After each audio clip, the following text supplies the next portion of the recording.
여러분 안녕하십니까? 경희대 미래문명원 이한구 원장입니다. 세계 환경의 날을 기념하여 저희 미래문명원에서 오늘의 이 자리를 마련하였습니다. 경희학원은 2020년 세계 평화의 날 기념 국제회의에서 긴급성의 시대 정치 규범의 새 지평에 대해 논의했습니다. 이때 다룬 중요한 내용은 팬데믹과 기후위기라는 전 지구적 위기 속에서 국제협력을 통해 미래 세대와 함께 나아갈 방향에 관한 논의였습니다. 오늘은 국내외 기후에너지 정책 전문가들을 모시고 좀 더 구체적인 논의를 진행해 보고자 합니다. 탄소 중립을 위한 여정을 위해 어떤 정책이 필요한가? 현재 각국이 펼치고 있는 정책의 방향은 어떠하며 상호 협력의 방안이 있는지, 이를 위해서 학계, 기업, 시민사회는 무엇을 해야 하는지 등이 주제가 되겠습니다. 오늘 세미나는 5개의 특강 및 전문가 패널들과 함께하는 토론으로 구성됩니다. 특강을 위해 영국, 일본, 한국의 대표적인 기후에너지 정책 전문학자, 기업인, 국제기구 애널리스트를 모셨습니다. 다양한 시차와 바쁜 일정에도 불구하고 참여해 주신 초청 연사분들과 패널분들께 먼저 깊은 감사의 말씀을 드립니다. 5분의 연사가 20분 내외의 특강을 각각 진행해 주시겠습니다. 한국 경희대학교의 오형나 교수님께서 한국의 2050 탄소 중립에 대해서 발표해 주시겠습니다. 영국 유니버시티 오브 칼리지 런던의 마이클 그룹 교수님께서 영국과 EU의 기후에너지 정책에 대해서 발표해 주시겠습니다. 일본 와세다 대학의 토시 아리무라 교수님께서 일본의 탄소 중립 2050 방향에 대해 발표해 주시겠습니다. 기업 ESG 경영의 방향 및 현황에 대해서 SK기업 스펙스 추구 협의회 SV위원장이시자 서울상공회의소 부회장이신 이형희 위원장님께서 발표해 주시겠습니다. 월드뱅크의 홍희슬 애널리스트께서 월드뱅크의 1.5도 타겟 및 에너지 정책에 대해 발표해 주시겠습니다. 특강 이후에 진행될 토론 시간에는 국내 환경정책 전문가이신 환경부 기후전략과의 오일영 과장님과 한국환경정책평가연구원의 이창훈 박사님을 초대하여 함께 오늘의 주제에 대해 논의하는 시간을 가지겠습니다. 오늘의 세미나에 관심 있는 학생, 시민, 전문가들의 적극적인 참여를 부탁드립니다. 감사합니다.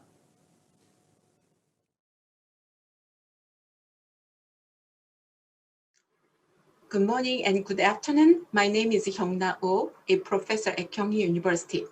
Today, I will describe the Korean Green New Deal. Today's talk consists of 3 parts. The first, what are the triggers of Green New Deal and the goals and policies included in the Korean Green New Deal. And then I will talk about the future of the Korean Green New Deal. First, the similar to other countries, South Korea has suffered from economic downturn caused by the COVID-19 pandemic. We experienced the negative GDP growth rates in 2020. As a part of Korean New Deal, the Korean Green New Deal was developed as a package of plans to mobilize large-scale fiscal investment, boost economic activities, and provide appropriate levels of jobs promptly. There are some internal triggers and external triggers. I will talk about the internal triggers first. In 2018, which was considered as a peak of greenhouse gas emissions in Korea, the total emission level was reached to 727.6 million tons of CO2.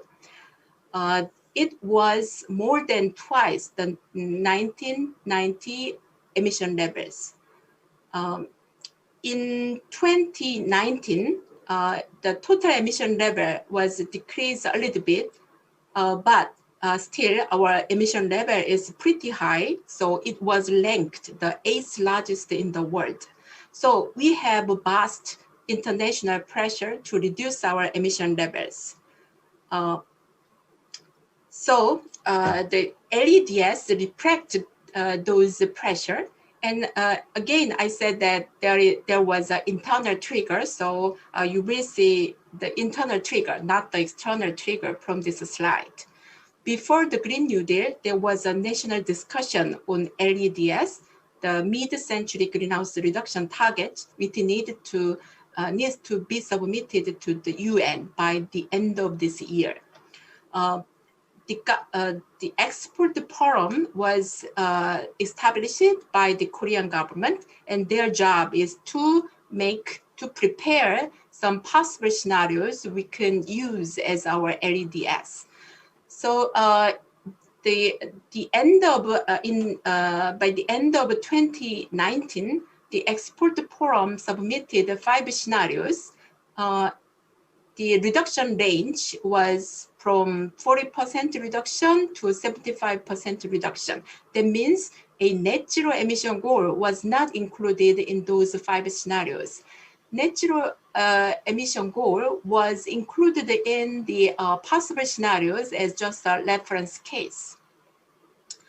When the government reviews those 5 scenarios submitted by expert forum, there was a domestic pressure to adopt a net zero emission goal as Korea's LEDs. So when the government announced the Green New Deal, we adopt a net zero emission goal, but without target year. So it was a little bit weird case. 3 months later, the President Moon made the 2050 net zero pledge, and around that time, the EU, China, Japan, and Joe Biden's election camp made a pledge for this net zero. So we are on the same line. Again, even though the international pressure existed, but I would like to emphasize that there was an internal pressure for the government to adopt the net zero goal. Again, the Korean Green New Deal is on the same line of existing climate policies that the President Moon had.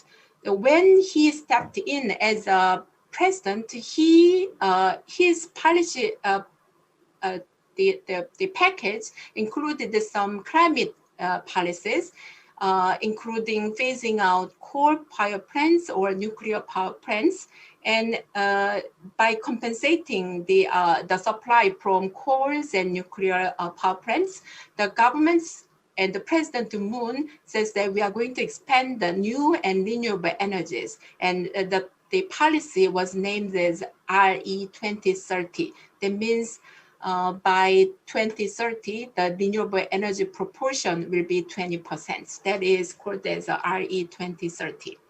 However, as shown in this figure, which is shown as a green line, the proportion of electricity from renewable energy generation is only 4.8% in 2019. That means we have a long way to go. So the governments wanted to accelerate the energy transition by implementing Korean Green New Deal. And I'm going to explain the external triggers. As you know, the Korean economy has responded to the global trade environment because we have some characteristics. Our economy has some characteristics.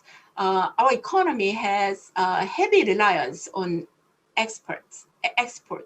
In particular, Korea's export dependency on 3 markets is pretty high. So 3 markets means China, US, and EU.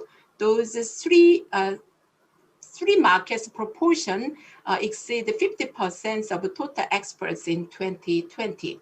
Occasionally, those 3 countries or unions, EU is not a country, it's the economic bloc, and they have the net zero goals, like a 2060 or 2050. Specifically in the US or an EU, they says that we are going to have carbon border adjustment taxes or carbon border adjustment fees.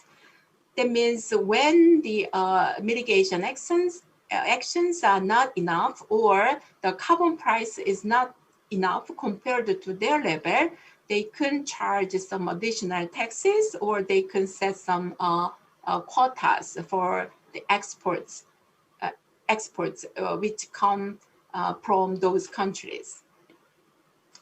And unfortunately, most of Koreans'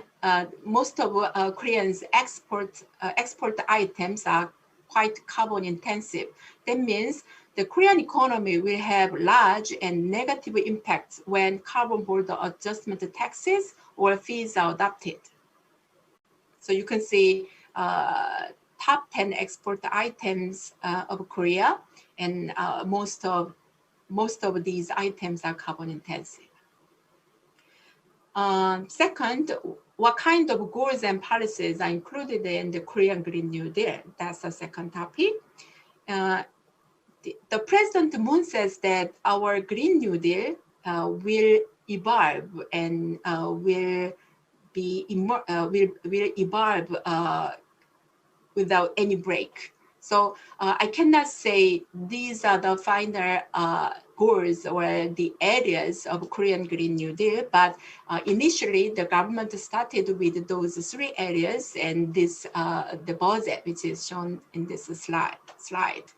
So for 5 years, from 2020 through 2025, 73.4 trillion Korean won is assigned as a Green New Deal budget. And this budget will support three areas. And the first area is green transformation of urban space and infrastructure. So the most important policy or actions under this area, in this area, is renovating all the public buildings. And usually those public buildings will be renovated in an energy efficient way, or the total energy use will be negative. That means they will generate renewable energies, and the total energy produced by those buildings will be using renewable energy will be larger than their consumption level. That is their goal. And second area is renewable energy. As I told you in a previous slide, our proportion of renewable energy is very small, right? So in the Korea's Green New Deal, the government says that we are going to expand the renewable energy and close out the coal-fired power plants earlier than planned, and cutting energy demand and improve the energy efficiency. Those are categorized under the renewable energy plan.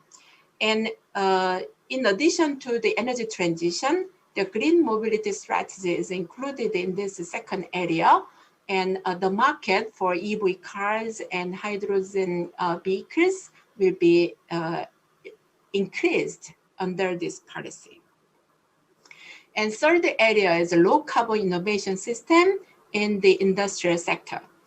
As I told you, I didn't tell that part, but Korean economy is based on manufacturing sector, and we want to maintain the high competitiveness in the manufacturing sector. And by utilizing ICT technology, the government's targets at improving the energy efficiency, and also the governments wants to build a green industry clusters in 5 sectors, and those 5 sectors include clean air, bio, hydrogen, thermal energy, solar panel, and circular economy. And the green technology is technology is kind of essential in maintaining the manufacturing sector, even though we goes as green. So the government has a plan to invest in key technologies, including CCUS, reuse and recycling technology, fine dust reduction technologies. This year, the government has a plan to do the following. The first is finishing the green taxonomy, which is a guideline for the green investment. And using the government budget, the green large size green R&D investment will be conducted. And also there will be some individuals and regions or industrial sectors which are heavily influenced by green transition, and their transition cost is relatively very high, like much higher than average cost. So to prevent them from for them to be delayed in the green transition, the government will support their green transition by using fiscal money. So it is called as a just transition mechanism. So to support this, the just transition, government will establish a fund, which is called as a just transition fund. And carbon price is very important in mobilizing the private sector participation in Green New Deal. So the tax reform is under consideration at this moment. So it will be either introducing new taxes, which is called as a carbon tax, or reforming energy taxes. Or the government can do both, but again, the final decision is not made yet. And in order to achieve the 2030 target. So 2030 target of Korea was not very aggressive, but recently the President Moon says that we will elevate the emission reduction goal for 2030. So one of the policy tools to achieve that goal is to improve the Korean emission trading scheme, which was adopted in 2015. And the government will establish a climate fund, which is focusing on mitigation actions. Probably the adaptation actions will be supported by this fund, but the major area that the climate fund is invested will be the mitigation sector. And again, the Green New Deal or green transition is a big project. So the fiscal money, that means the government sector resources, are not enough to achieve the green transition. So private sector participation is really critical to achieve the desired goal. So I already mentioned about the carbon pricing when I mentioned about tax reform. And in addition to carbon pricing, the Korean government is considering to make ESG data disclosure as mandatory. But again, the final decision is not made yet. And the government will develop green financial commodities.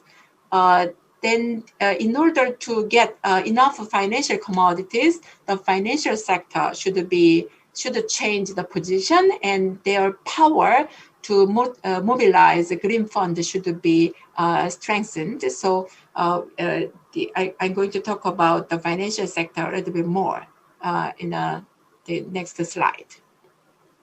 Recently, the President Moon made some commitment in the P4G Seoul meeting, which held on May 30 and 31st. In the meeting, South Korea says that we will contribute more to global responses to climate change, including its resolve to fulfill its responsibility, and we want to play a critical role to bridge the developed and developing nations on climate change and its related policies. So some detailed actions were mentioned in his speech, and those actions include increasing green ODA and create a $5 million Green New Deal Trust Fund, and offer $4 million new grant to P4G meeting. And we will, as I told you, we will elevate the carbon emission reduction target for 2030. The current budget is to reduce 24.4%, but the target level will be increased very significantly. And finally, the President Moon promised that we will cut financial support for construction of new coal-fired power plants overseas. Those actions were committed in this meeting. And future of the Korean Green New Deal. And as I told you before, the private sector engagement is a key for the successful Korea's Green New Deal. So the financial sector was very conservative in making green investment in the past. But recently, more than 100 financial institutions have made a pledge to adopt sustainability or carbon neutrality as a key criterion in determining their investment decision. And they also says that we are going to get actively involved in climate financing, including climate bond or green bond. The total assets under management of these institutes is approximately $5 trillion in 2020. So when their commitments became actual, then there will be a big change in Korea in terms of green transition. The conservative investment institution, the Korean Pension Fund, is moving toward, even though it's very slow, but it is moving toward joining this green wave. And private firms' actions are behaviors are quite different compared to their behavior in the past. Private sector firms are very active in green transition. For example, SK, POSCO, Samsung, and Hanwha, and I forgot the Honda. Those are the conglomerates, very representative conglomerates in Korea, and they are very interested in RE100 and ESG management, and they have a plan to establish a climate-friendly global value chain and issue ESG fund. And as they are already global, they will contribute toward the increasing climate investment domestically, as well as they will contribute in green transition in developing countries through this global value chain. The last key parts, or the last player we have to focus on, is the public. So public is really important because they are voters and also they are customers, and consumers, right? So when they do not change their behavior, the fund's action or the government initiative are not going to work. So the public's perception is very high perception on climate change is very high, but they are against the carbon pricing. Specifically, they are against increasing the electricity price. But I can see that the public's behavior are quite different from the past, from those they shown in the past. So who knows? But again, the public need to move together with the government and the ESG funds. So when the public move, then the Korean Green New Deal has a very high probability to be successful in near future. That's the end of today's presentation. Thank you for hearing.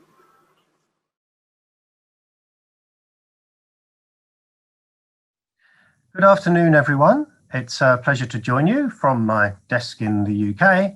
And I'm going to speak about emission developments and climate policy ambitions in the UK and European Union, including the development of recent goals around net zero and implications.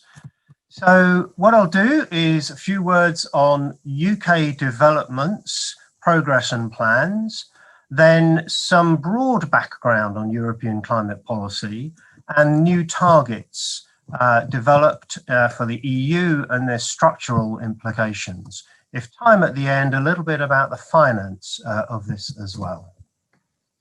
So on the first theme, this shows with the black line is trends in greenhouse gas emissions from the UK. And you can see that from 1990 up until 2019, the UK did manage to reduce its greenhouse gas emissions really by quite a lot, by over 1/3, which is a little unusual, quite fortunate. I'll say a little bit more about how that happened in a moment. But it also, I think, has given confidence and inspiration for the UK to be more ambitious, and it's enhanced its ambition through a series of goals for emissions in 5-year blocks over the next 15 to 20 years that are designed to also lead us to a goal of net zero emissions in 2050. And those bars are now legislated. They are legally binding targets. And the most recent one adopted, and all of this is analysis from our Climate Change Committee, which provides the technical advice for government decisions. The most recent target adopted was to get by the mid-2030s, so 15 years away, 78% below the 1990 levels. Well, you can see that is a substantial acceleration even from the trend that we've been on.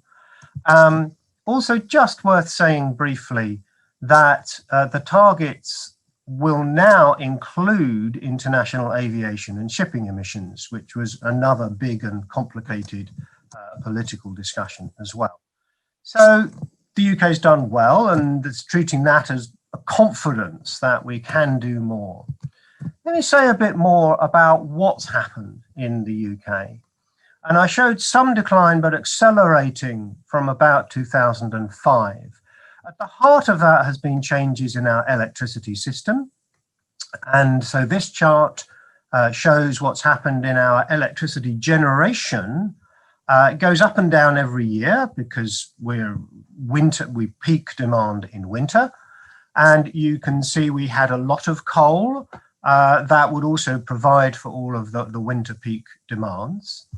And we had electricity demand stabilized and has now been going down a little bit. Obviously that helps. A big story is in gas. Now I put at the top, the UK was once called an island of coal in a sea of oil and gas, which sounds like a rather unusual or unlikely country to be ambitious on climate policy. But we have been fortunate in having a significant amount of gas, but also you'll see a base of nuclear power and a rapid rise of what are the renewable energy sources here. Now, if I say a bit more about how this has been done, how this big change, particularly over the last 8 or 9 years, has occurred, is really in large part because of electricity market reform, which had several different elements. It was a big change that was brought in 2013. But the two really big ones are a system for supporting renewable energy with long-term fixed price contracts. And that gave confidence for the industry to invest. It gave confidence for the financiers. We've seen a particularly rapid increase in offshore wind energy. So that the darker is onshore wind and solar, and the light is offshore. And that is now, that's a huge resource, and it is now expanding rapidly. The costs have come down a lot. The other thing that happened is we introduced a carbon floor price, a minimum price on carbon emissions, CO2 emissions in the power sector. And what that meant in the short term is it was cheaper to run the gas plants instead of the coal plants. Coal emits about twice as much as CO2 as gas. So that combination, declining demand, rising renewables, and the gas plants being cheapest to run, basically left no need for coal. Coal has collapsed in UK generation. Emissions came down. In fact, they are now lower than a century ago, though that maybe says that Britain was a very big emitter for a long time. The last coal plant will be closed in just a couple of years now. So that's seen as quite a major success story for a combination of policy, a combination of technologies and approaches.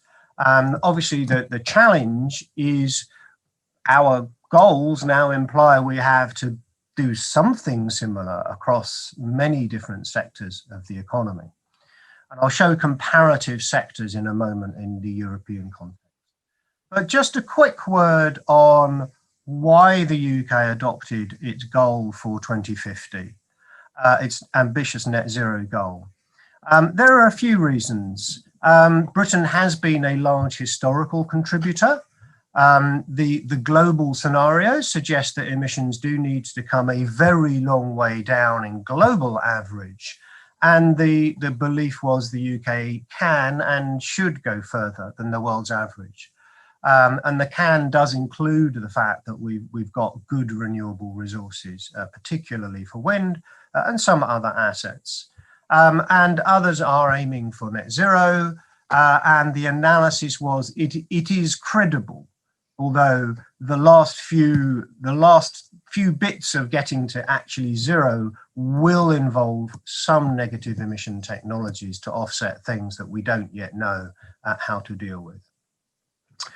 There is a lot of attention to the costs of this. And I think the really key point to make about costs is overall, they look really quite surprisingly small. And because of technology improvements, the cost for net zero is now estimated to be what we used to think the cost of an 80% reduction would be, on the order of 1%. By 2050. So that's really very small in the big scheme of things. But what this chart shows is the full story is a lot more complicated, because what we do need is a big increase in investment, particularly in electricity and buildings and in the transport sector for electric vehicles.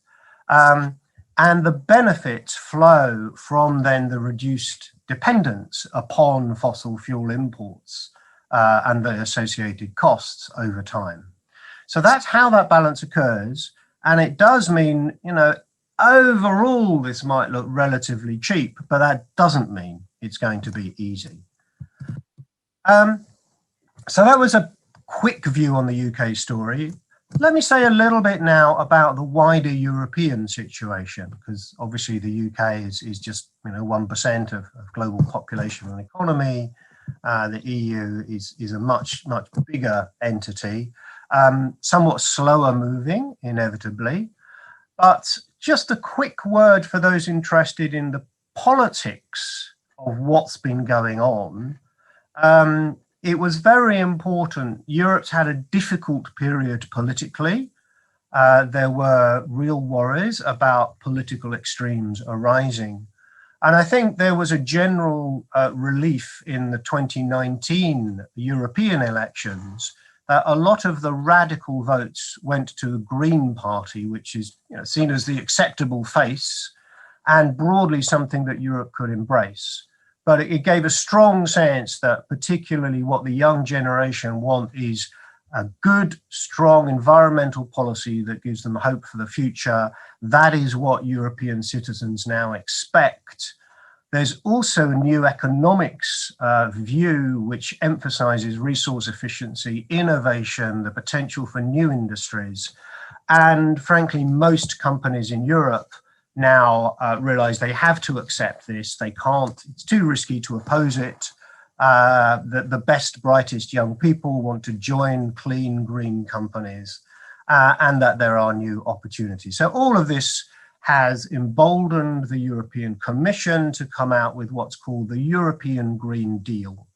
Now, I won't read all of those words, but you can see this is not just about reducing emissions. It's seen as quite a big process of social and economic change to try and meet multiple needs in better ways. So that's been a strong political impetus. Is any of this real? There's a phrase about pie in the sky, you know, something that is just fantasy. Or is this something where we do see significant progress? And I've just put up one chart here because I think it tells an important bit of the story, which is in any of these things, any major transformation, things tends to start slow, but then grow more rapidly. If we look at the new renewable energy sources of wind and solar, they're still pretty small on the global scale, about 7%. But solar energy has been growing at over 40% a year. The combination of wind and solar is now 15% of European electricity, so twice the global average. And that already makes quite a difference.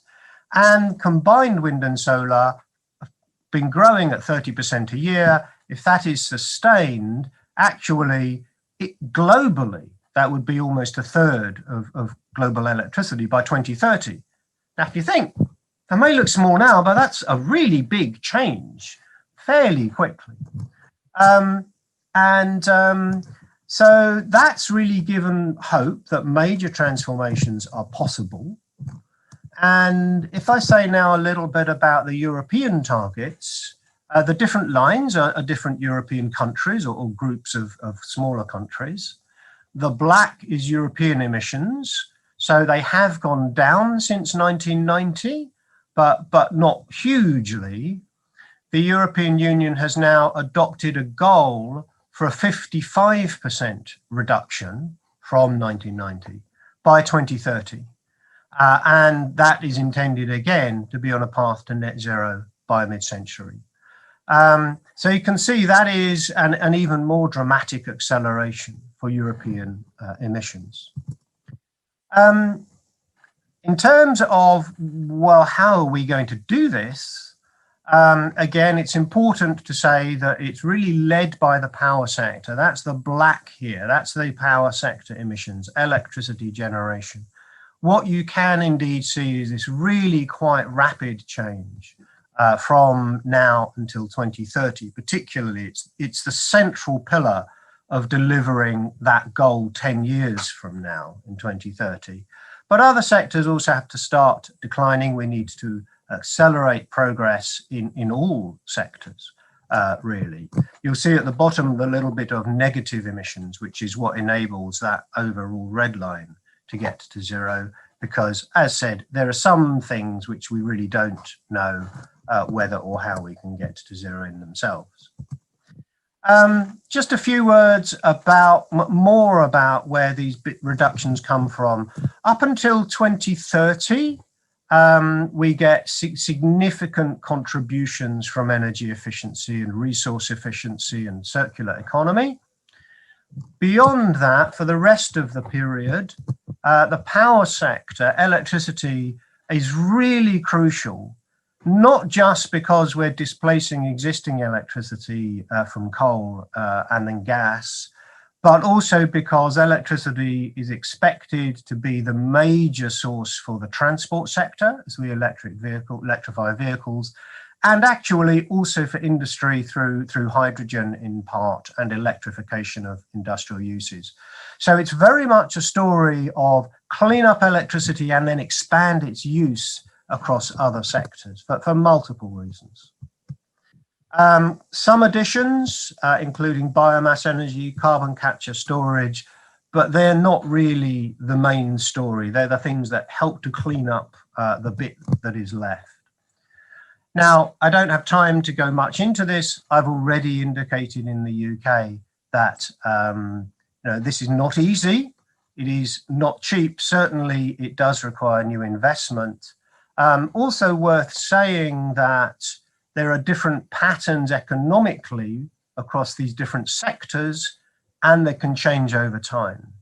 So what we see now, given how much the cost of renewables come down, there are net savings over this decade in the power sector, but that might get a lot more expensive for the last bits as we approach 2050. Transport, we're generally saving because of the reduced oil dependence, and electric vehicles are expected to become cheaper than ordinary cars, but others may get more expensive. So yeah, there are mixed stories around the sectors and the costs thereof. I'm almost at the end. Let me just stress again this point for those who think that's obvious and easy, and in overall terms, the costs are not very big. That's true, but these are big sectors and big expenditure overall. So in total, the level of capital expenditure is expected to reach almost €1 trillion a year. So 10,000 over the 2030s. And also just to stress, that's total, but is also a very big shift and a significant shift both within and between sectors, as well as involving some additional up to 200 billion additional capital expenditure, mostly for much more efficient buildings and some of the other elements, including electricity infrastructure. So that's the broad story. I've covered a mix of sort of past trends, high ambition. Again, a little bit on the theme, is this possible? I showed you a chart for wind and solar. Well, on transport, we think, and we hope and we think, we're seeing a similar pattern. Electric vehicle sales are still small, but they've been rising at 40% a year. That, again, is the orange here. And if you take this dynamic view on how transitions occur, we really think that we're at the rapid launch off phase for the electric transport transition as well, that can get us towards the kind of goals that are required, including in the midterm, depending upon exactly how fast that transition occurs. So we feel really good progress on renewables, emerging progress on transport. There's some of that data. But then, and this is my final slide, the big challenge then becomes industry. Exactly how do we tackle this big chunk of emissions from industry? And can we do it quickly enough for these kind of goals? And it's more difficult in terms of policy and politics.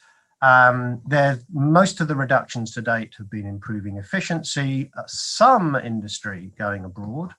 We are getting a number of pilot demonstration projects, for example, an advanced green steel, but the economic incentives are more difficult because these are companies that can threaten to go abroad, which of course does not really help the global objective. Therefore, the EU has introduced a proposal for a border carbon adjustment with details to be released in about a month. And that is, I think, going to be really quite complex and controversial. So nobody said that decarbonizing the global economy would be easy, but I think I've shown you that in both the UK and Europe, we are having increasingly serious attempts to do just that. And I look forward to the rest of the session. Thank you very much.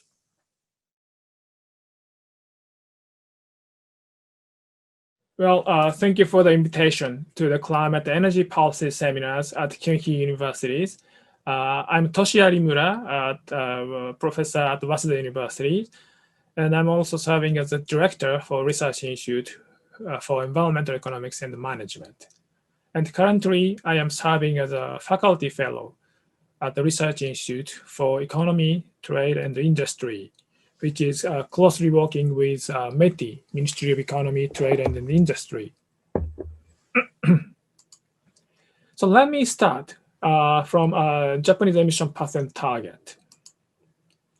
So this figure shows Japanese greenhouse gas emissions from 1990s. and also the emission target before the government announced the carbon neutrality. So in 2016, the Prime Minister then announced 2030 target, which was 26% reduction and 80% reduction by 2050. But the last year, Prime Minister Suga announced a carbon neutrality by 2050, and which is consistent with the, I think, spirit of Paris Agreement. And in the April, in the climate summit, he announced the 46% reduction, so which is a big surprise to the Japanese industry now. Well, the question is how we can achieve this target. So let me discuss the road to carbon neutrality for Japanese society. So we're trying to achieve a smart, decarbonized society. And how? First, we want to promote electrification and hydrogen generation. So we want to achieve well to yield zero emissions. And to do so, we have to electric vehicles and fuel cell vehicles. And we have to make changes in steel productions so that we can make it from hydrogen. And we need a developing electricity grid that can accommodate more renewable energies, and we need renewable batteries and so on and so forth. Let me get into the details of this big picture. First, let me start from the energy mix for carbon neutrality. So this was the energy mix plan announced by the Japanese government in 2015. And first of all, we were expecting the demand increase of the energy, but we want to promote energy efficiency. And that's one our priority. And in terms of the energy mix, the government was planning to have renewable energy of 30 to 40% by 2030, and nuclear from 10 to 11%. But as you know that we have troubles with nuclear power, so local residents often opposed to the restart of nuclear, which means that we will not have this much of nuclear. So we have to promote more renewables and more energy efficiency or conservation. And this is the picture of a smart decarbonized society announced in February 2021. So here, in this figure, the downside is showing electricities, and the upper side is showing the emissions from non-electricity. And we have to reduce emissions from electricity from 0.5 billion to 0.36 billion ton by 2030. And to do so, we need energy efficiency and renewables. So that's a key. But at the same time, in the 2050, we have to promote more renewables, and we are expecting to have 50 to 60% for the renewables. And combining nuclear and thermal with CCUS, we expecting them to account for 30 to 40%. But for the hydrogen, ammonia, we have to have 10%. So that's a kind of a new technology that we are discussing now. And for the non-electricity, so this is the new energy mix plan. And for the non-electricity part, we must actually electrify lots of them by 2050. And we will also have to use hydrogen. And well, we don't expect that we can eliminate fossil fuel for certain sectors. For that, we have to rely on the CCUS, which I will discuss later. And actually, this is a planning before the announcement of 46% reduction in 2030. So now I think we have to revise this target for the 2030, but we don't have a concrete plan yet. In terms of the energy efficiency, Ministry of the Environment is promoting net zero energy buildings and net zero energy houses. And how can we achieve that? Well, if we can introduce energy savings and by installing heat installation systems, or we can, if we have, and we have efficient air conditioners and light equipment. In addition, we have to have a solar PV, and we have to have storage cells or NFR and electric vehicles or PHV. We can make the emission from the houses from zero. So this is a kind of concept shown by the 60 house. And the picture on the right-hand side is actually a demonstration project of net zero energy buildings from Hisamitsu Pharmaceutical Museum. So you can see that they have a big solar PV on the rooftop. But to promote this kind of energy efficiency, I think we need and also for renewable energy, we need policy instruments. And at the national level, we have a carbon tax from 2012, but the level is still low, 289 yen. It's less than 3 euros per ton. We have a feed-in tariff, which have contributed to the promotion of the renewable energies. But unlike Korea, we do not have emission trading systems at the national level. Instead, we have two local level ETS in Tokyo and Saitama. And you can find about the Tokyo and Saitama ETS in my co-authored book, Carbon Pricing in Japan, which is an open access book. So if you're interested in the Tokyo and Saitama ETS, you can read about them in this book. So if we can introduce carbon pricing, we can promote energy efficiency and renewables, I believe.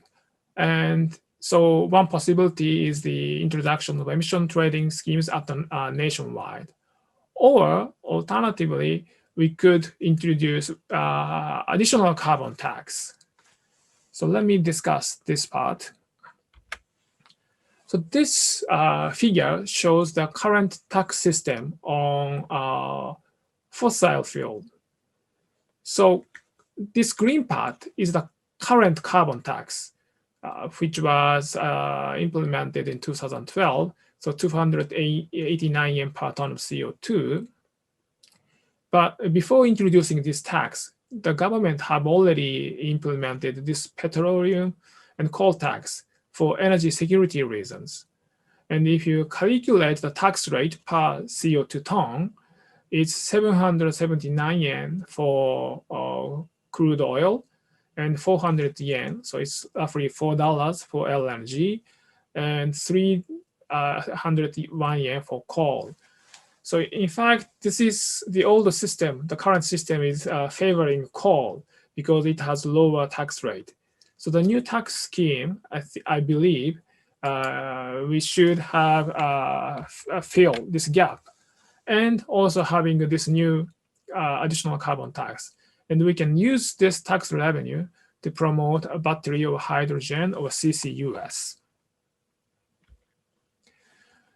Next, let me move to the promotion of renewable energies. I believe the carbon pricing is helpful, but let me explain the current situations. So this figure is showing the composite of electric power sources. In the 2011, renewable accounted for only 2.7%. But in 2019, renewables accounts for 11.7%. And the target before the announcement of the 46% reduction in 2030, actually before the carbon neutrality, I think this was the 14%. And so I think we should have to raise this renewable target. And among the renewable energy sources, actually there are differences. So this table shows installed capacity for each source by 2018 and the target by 2030. And if you look at the solar PV, by 2018, it's already achieved 76% of the target. But if you look at wind power or geothermal powers, they are lagging behind from the target. So now the government is counting on the offshore wind power. So they have examined the area, which area would be appropriate to have offshore wind, and these areas are found to have very good potentials. And this is a picture from a demonstration project at Goto Island in Nagasaki Prefecture, which is not far from Busan.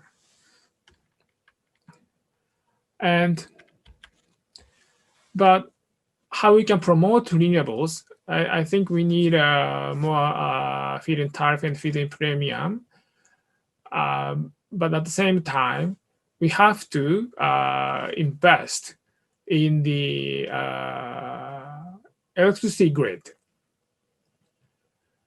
To have the offshore wind, we need more expansion of the electricity grid.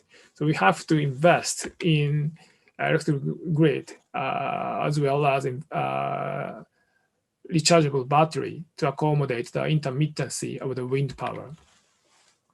And this map shows the 9 regions under the monopolistic situation of Japanese power markets before the deregulation in 2016. And if you look at this Japanese 4 main islands, actually Kyushu has a big potential for solar, and Hokkaido, Northern Island, has the potential for wind power. But they don't have enough demand that make use of all these renewable energies. And we have some problem of this 15-60%, but let me skip this.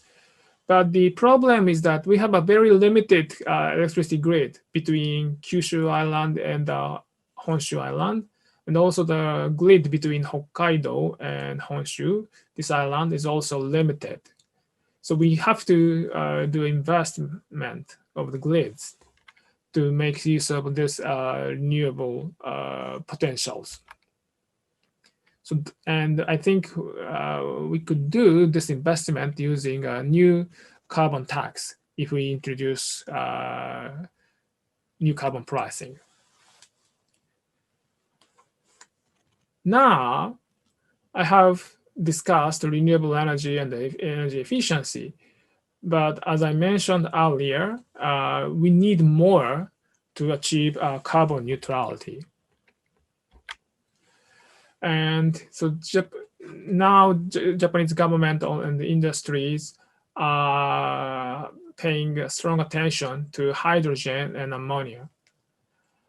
Well, as I mentioned in the picture, the planning of the smart decarbonized society, it may be difficult to remove all car plants soon. And so the Japanese government is considering using hydrogen or ammonia as an alternative fuels for power generations. By doing so, they can lower the carbon intensities. And in the future, they can probably use ammonia only. That way they can make the emissions from power generation zero.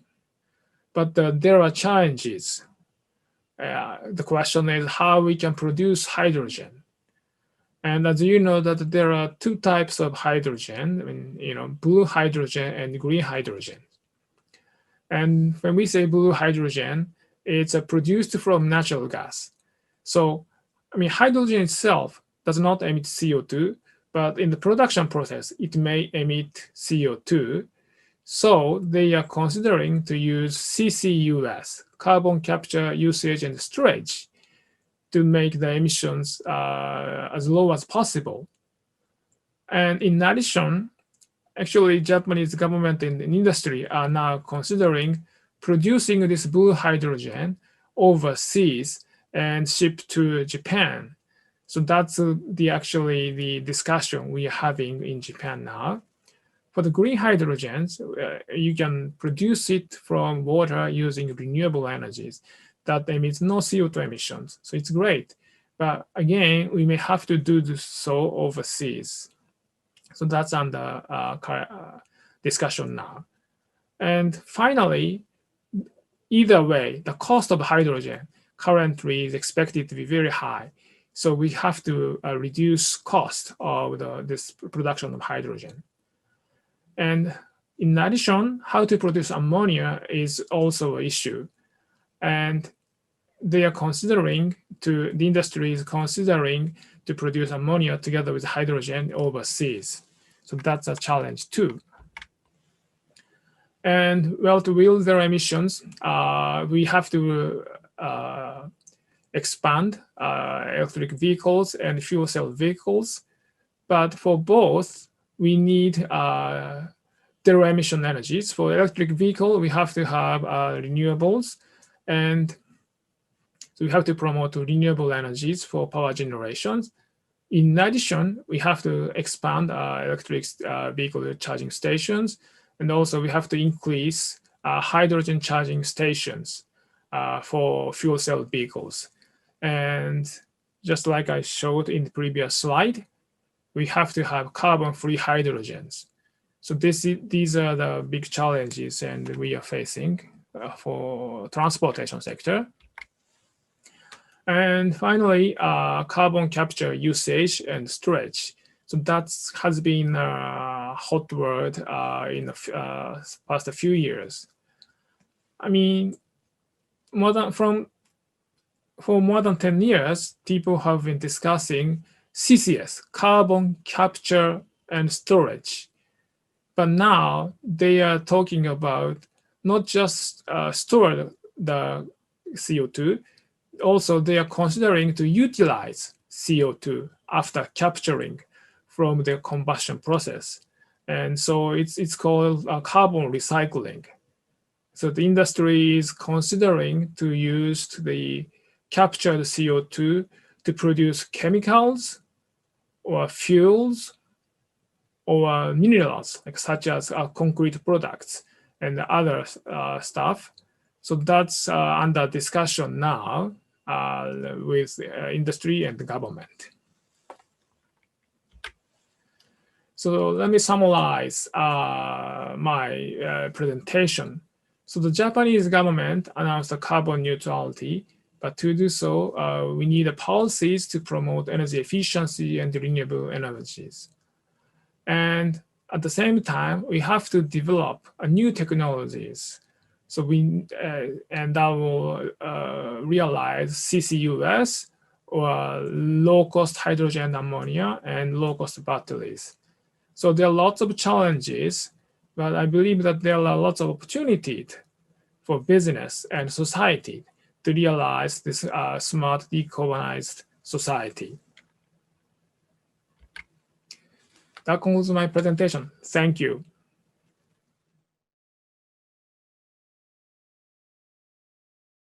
네, 반갑습니다. SK그룹에 있는 이형이라고 합니다.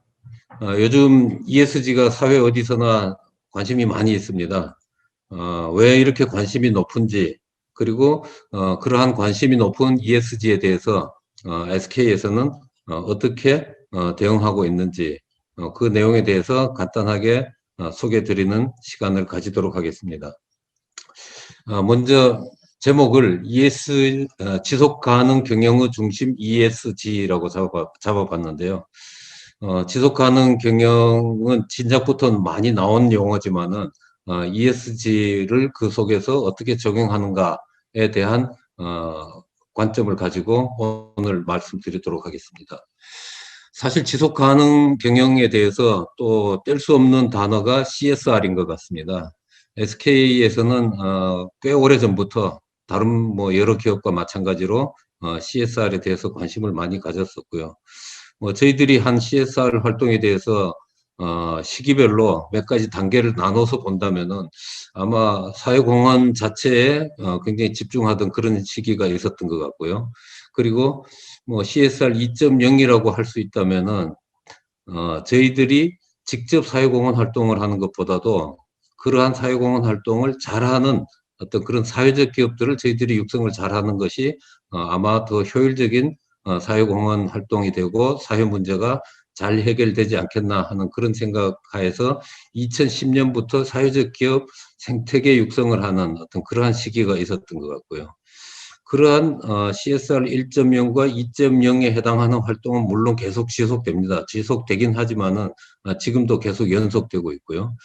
그렇지만 거기에서 우리 기업 자체는 SK 자체는 무엇을 어떻게 해야 사회 문제도 해결되면서 우리의 지속 가능 경영의 어떤 그 가능성을 더 높일 수 있겠는가라는 고민에서 나오는 것이 저희 SK 내부 용어로는 DBL 경영, 그러니까 일반적인 우리가 추구해왔던 이코노믹 밸류, 일반적인 경제적 이익 행위를 해나가는 부분, 그런 것과 사회적 가치, 사회적 가치를 높이려는 행동, 그 두 가지를 더블 바텀 라인이라고 저희들이 이야기를 하고요. 그래서 DBL, 더블 바텀 라인의 약자인 DBL 경영을 추구해온 지 지금으로부터 약 3년이 된 것 같습니다. 2018년부터 DBL 경영이 이제 본격화되었고요.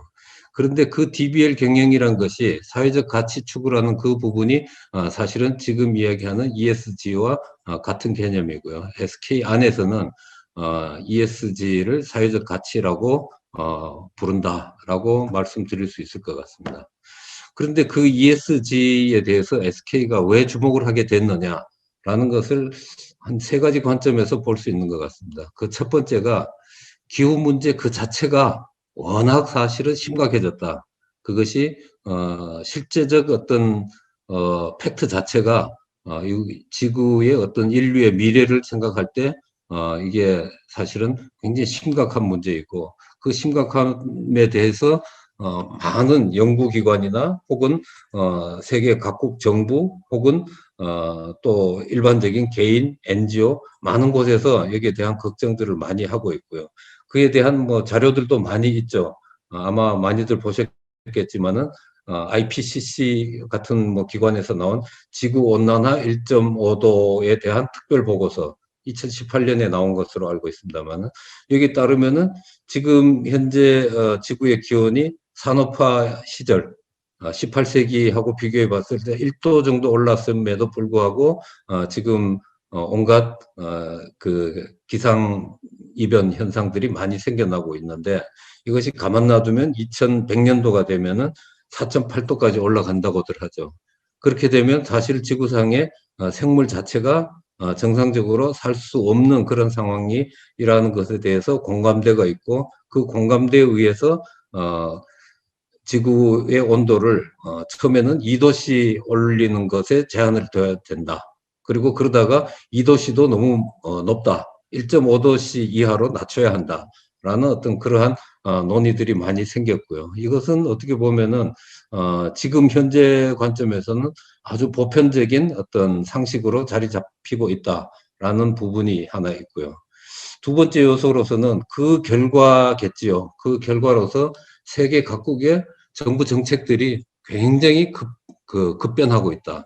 특히 기후 관련된 어떤 그런 정책들이 굉장히 엄하게 세팅이 되고 있기 때문에 그 부분에 대해서 주목하지 않을 수 없다라는 것이고요. 아시다시피 그 파리 협정 이후에 어떻게 보면 전 세계 거의 대부분의 국가가 파리 협정에 가입하고 있고 파리 협정에서 이야기하는 1.5도씩 추구한다라는 부분에 대해서 각국이 다 약속을 잘 하고 있는 그런 상황이고요. 그것이 올 가을에 그 COP26 유엔 기후변화 협약 당사국 총회에서 그 내용들이 실질적으로 더 강화되는 모습으로 나올 거고요. 여기에 조금 더 우리가 주목해서 볼 부분은 파리 협정 1차 이행점검이 파리 협정 이후에 5년 뒤에 하는 것으로 되어 있는데 그 이행점검 1차 그 하는 해가 2023년인데 그것이 아마 그 회의가 한국에서 열릴 가능성이 꽤 높다. 한국에서 신청을 했기 때문에요. 그리고 여러 가지 상황을 봤을 때 한국에서 이행점검이 일어날 가능성이 높다. 그러면 그 총회를 실제로 그 주관하게 되는 한국의 입장에서 과연 지금의 정책의 어떤 스탠스 정도로 계속 유지할 수 있겠는가. 아마 시간이 흐를수록 우리 한국 안에서도 기후 관련 정책과 규제 내용은 좀 더 엄격하게 되지 않을까 하는 그런 생각을 하고 있습니다.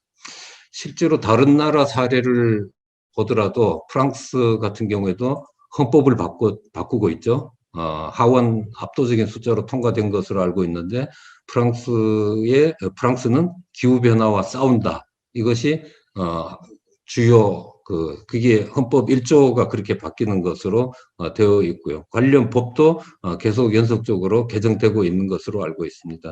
기후와 보건에 관한 어떤 법안이 이번 5월 달에 하원에서 채택이 됐는데 그 내용들은 보면은 실제로 우리의 현재 일상생활이 굉장히 생활의 패턴 자체가 바뀌지 않으면 안 될 정도로 많은 변화를 요구하는 그러한 법으로 바뀌고 있다라고 볼 수 있고요.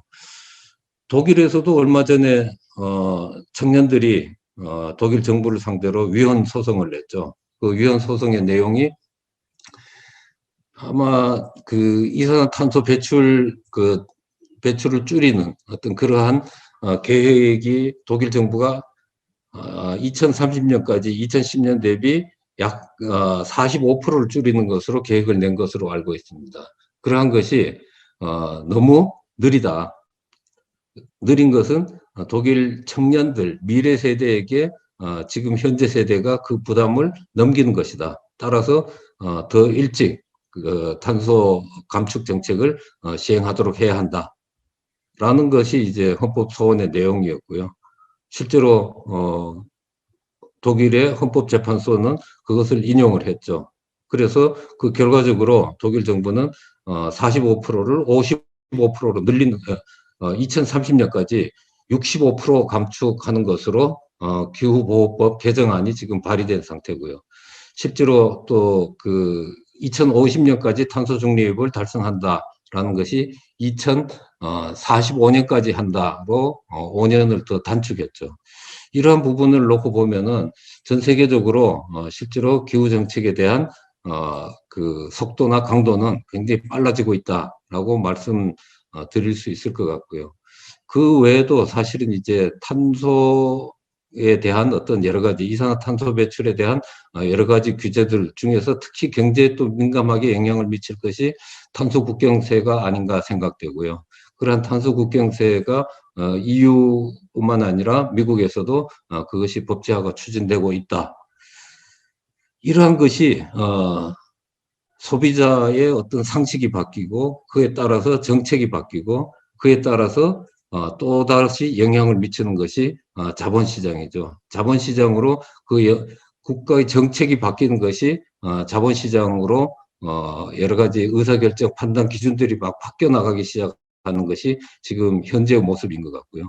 그러한 자본시장이 바뀌게 되면은 사실은 그 영향은 기업에게도 소비자, 정부 그리고 자본시장이 바뀌는데 기업이 안 바뀔 수는 없다라는 것이 저희들의 생각이 되겠습니다.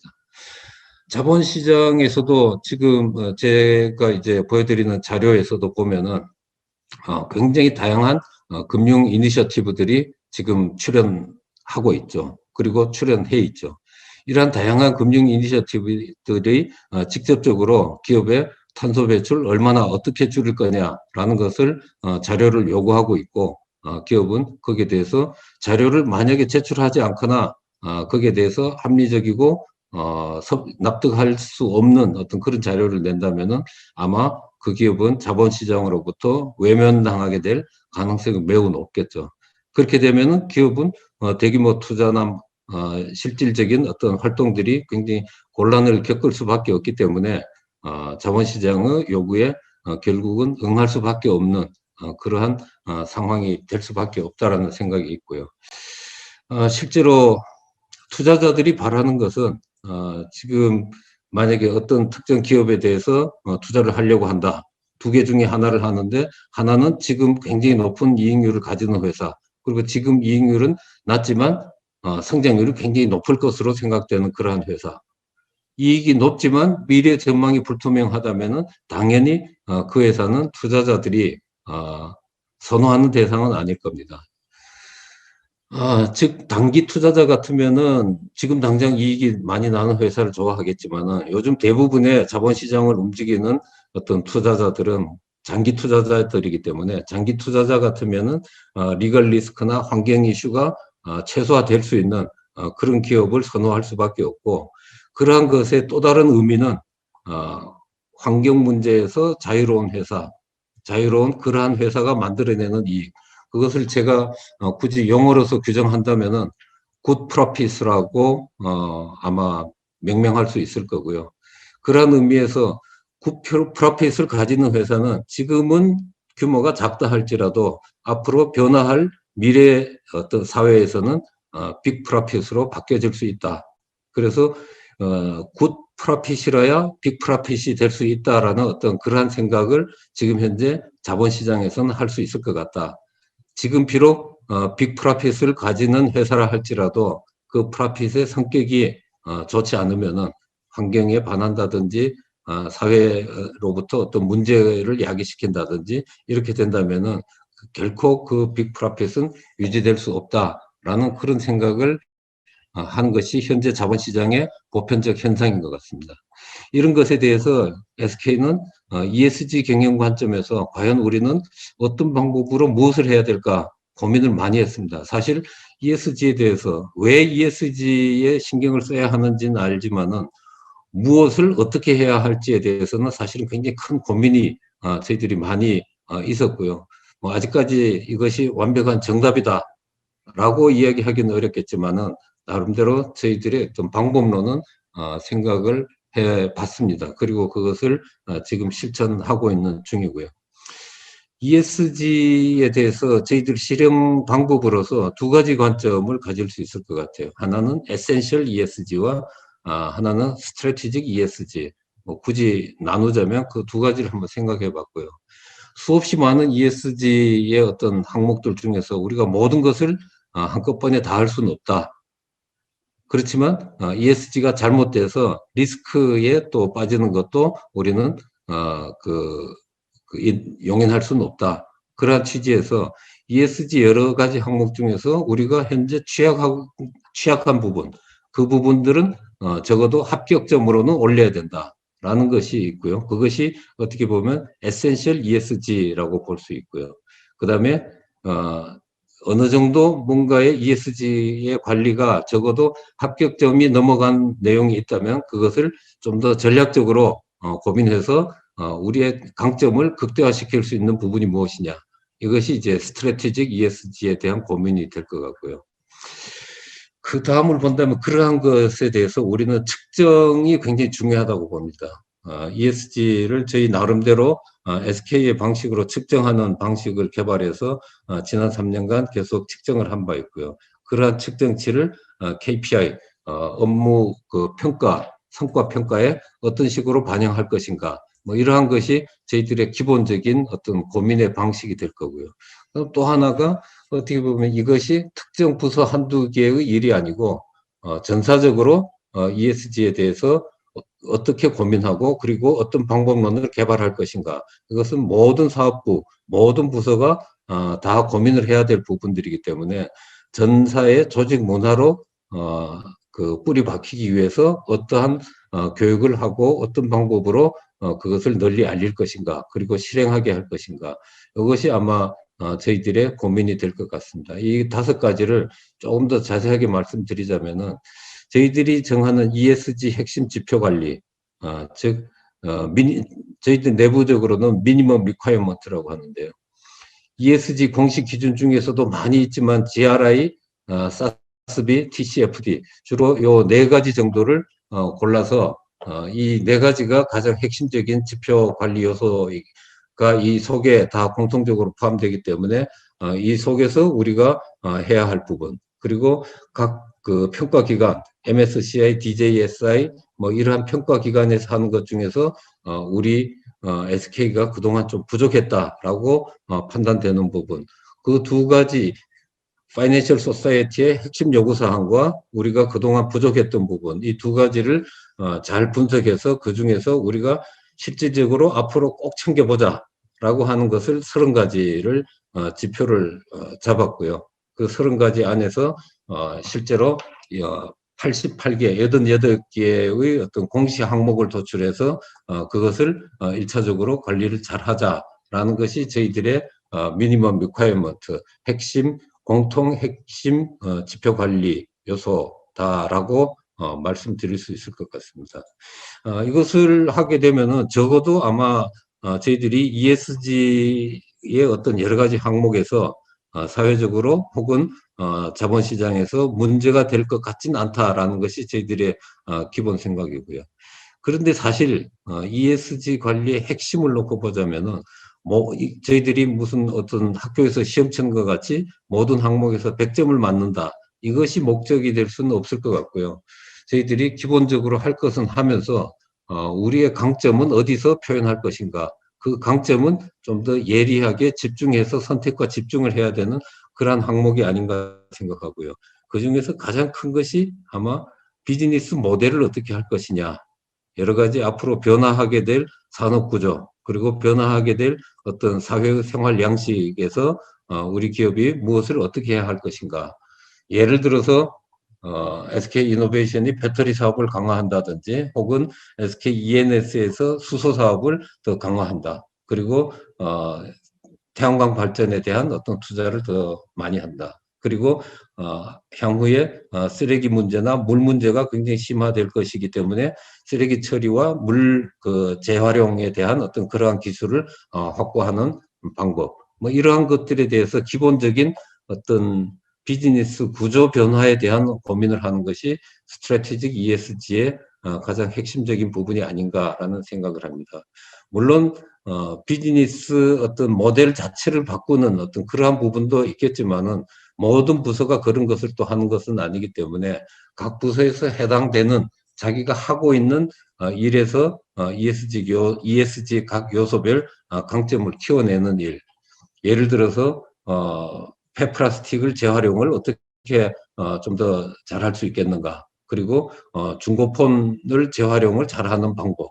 그리고 또 포장재에 있어서의 어떤 썩는 포장재를 만든다라든지 이러한 이제 사회에서 요구하는 제품의 기능 개선 이러한 활동을 해나가는 것도 스트래티직 ESG의 한 분야가 아닌가라는 생각을 하고 있습니다.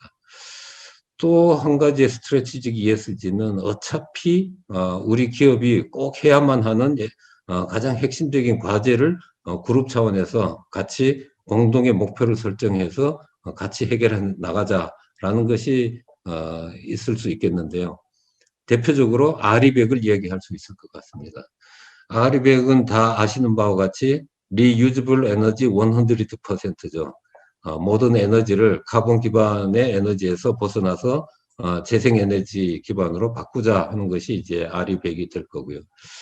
아시다시피 그동안 외국의 유수의 기업들은 아리백에 가입을 많이 했죠. 작년 기준으로 200개 이상의 기업들이 가입했었지만은 한국의 기업들은 하나도 가입을 못했었죠.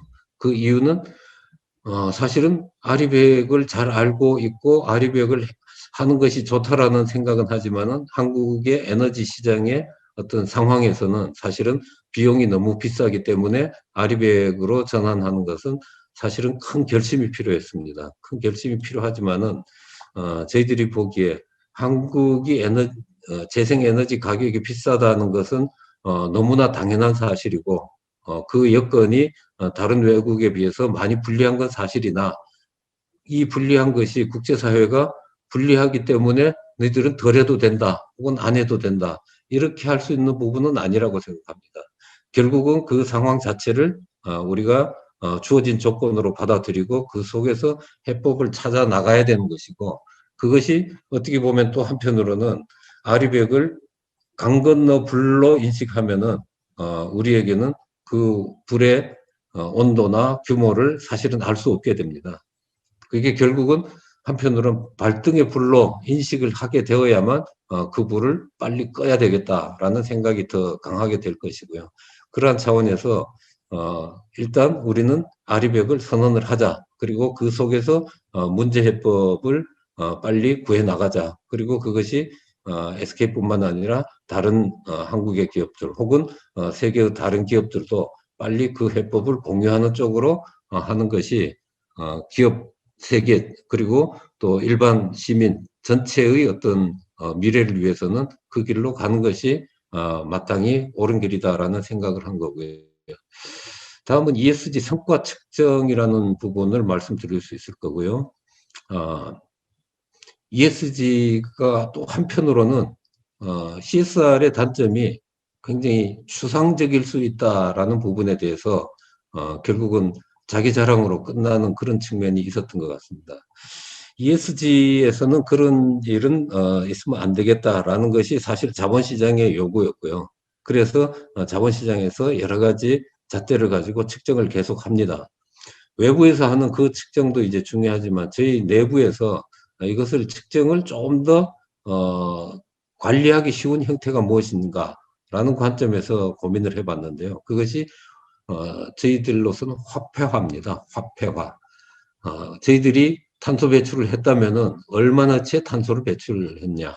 즉 우리가 예를 들어서 10,000톤의 탄소를 배출했다면 그 10,000톤을 자연 상태로 다시 되돌리는 회수하는 비용은 얼마나 드냐.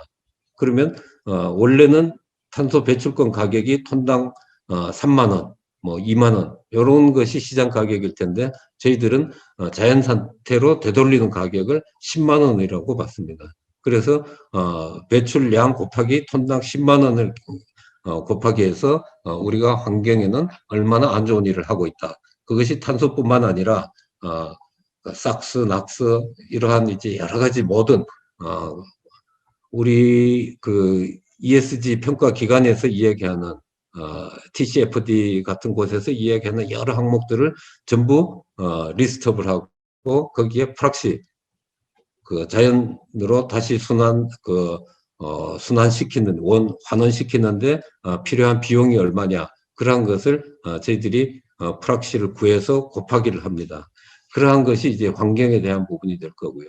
사회 거버넌스, 사회공헌 활동 뭐 이러한 것들을 저희들이 가급적 할 수 있는 내용을 최대한 같은 잣대를 가지고 화폐화를 시켜 나갑니다.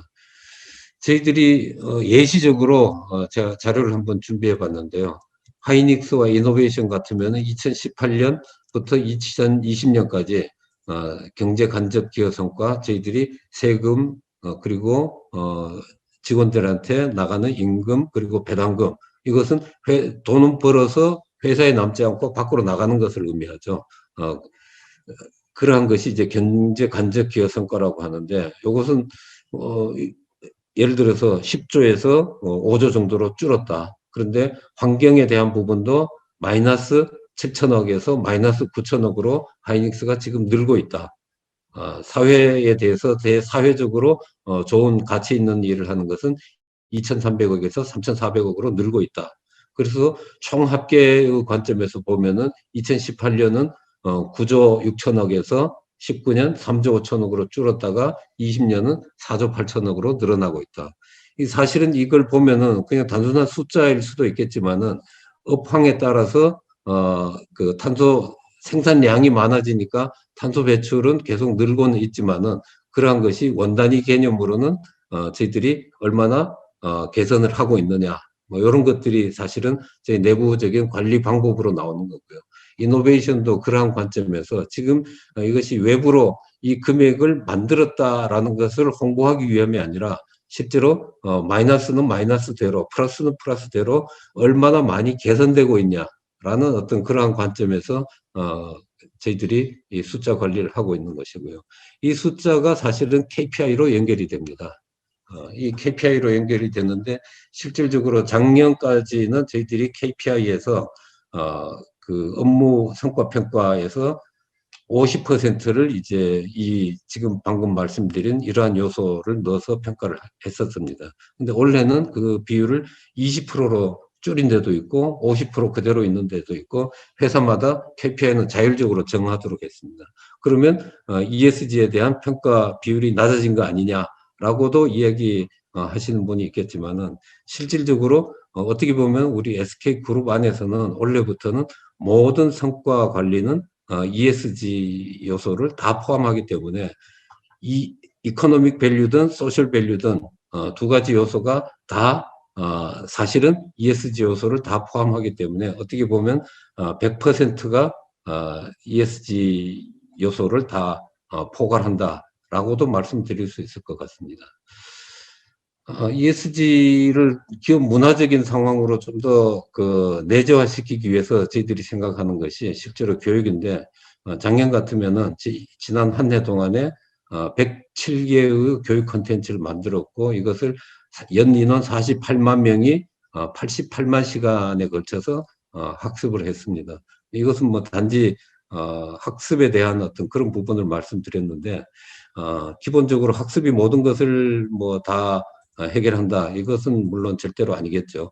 그렇지만 이것을 바탕으로 해서 이제는 그 필요성이나 어떤 우리가 추구하고자 하는 방향성에 대해서는 누구나 별도의 설명 없이도 이해할 수 있는 그러한 내부적인 문화 터전을 이제 만들었다라고 말씀드릴 수 있을 것 같고요. 실제로 ESG 경영을 한다 하는 것이 이게 저희들이 보기에 마냥 쉬운 것은 아니라는 건 잘 알고 있습니다. 많은 비용이 들어가고요. 그리고 비용 이후에도 여러 가지 기술적 요소나 시간이 필요한 거나 굉장히 사실 그 과정에서 회사 자체가 리스크에 많이 봉착하게 될 수도 있고요. 설문조사 결과에서도 필요성은 인정하지만은 현실적으로 굉장히 어렵다라는 어떤 그러한 내용들이 많이 눈에 보입니다. 실질적으로 뭐 저희 그 현상 자체는 저희들도 똑같이 공감하는 바고요. 그렇지만 보다 중요한 것은 사회는 이미 그렇게 바뀌어 가고 있다. 바뀌는 방향성과 속도는 이제는 우리는 느낌을 가지고 있다, 알고 있다. 그러면은 알고 있으면서 우리가 현 자리에 가만히 있으면 당연히 안 되겠죠. 그러한 것은 기업이 가지는 기본적인 자세라면은 변화하는 환경에 가장 빨리 적응해 나가는 것이 지속 가능한 기업의 기본적인 자세가 아닌가 하는 그런 생각을 하고요. 이것이 저희들이 SK가 추구하는 ESG 경영의 어떤 기본적인 방향성이라고 볼 수 있는데요. 실질적으로 뭐 저희들이 당연히 모든 것을 잘하고 있다, 뭐 이렇게 말하기는 정말 어려운 부분이고요.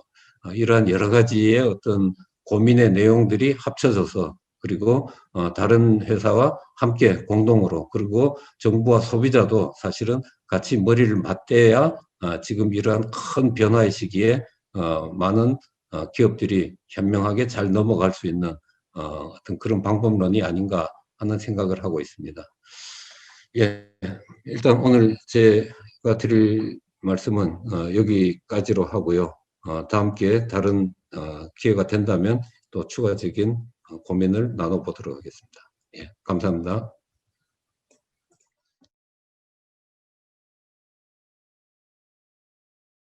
Hello everyone, it's nice to virtually meet you today.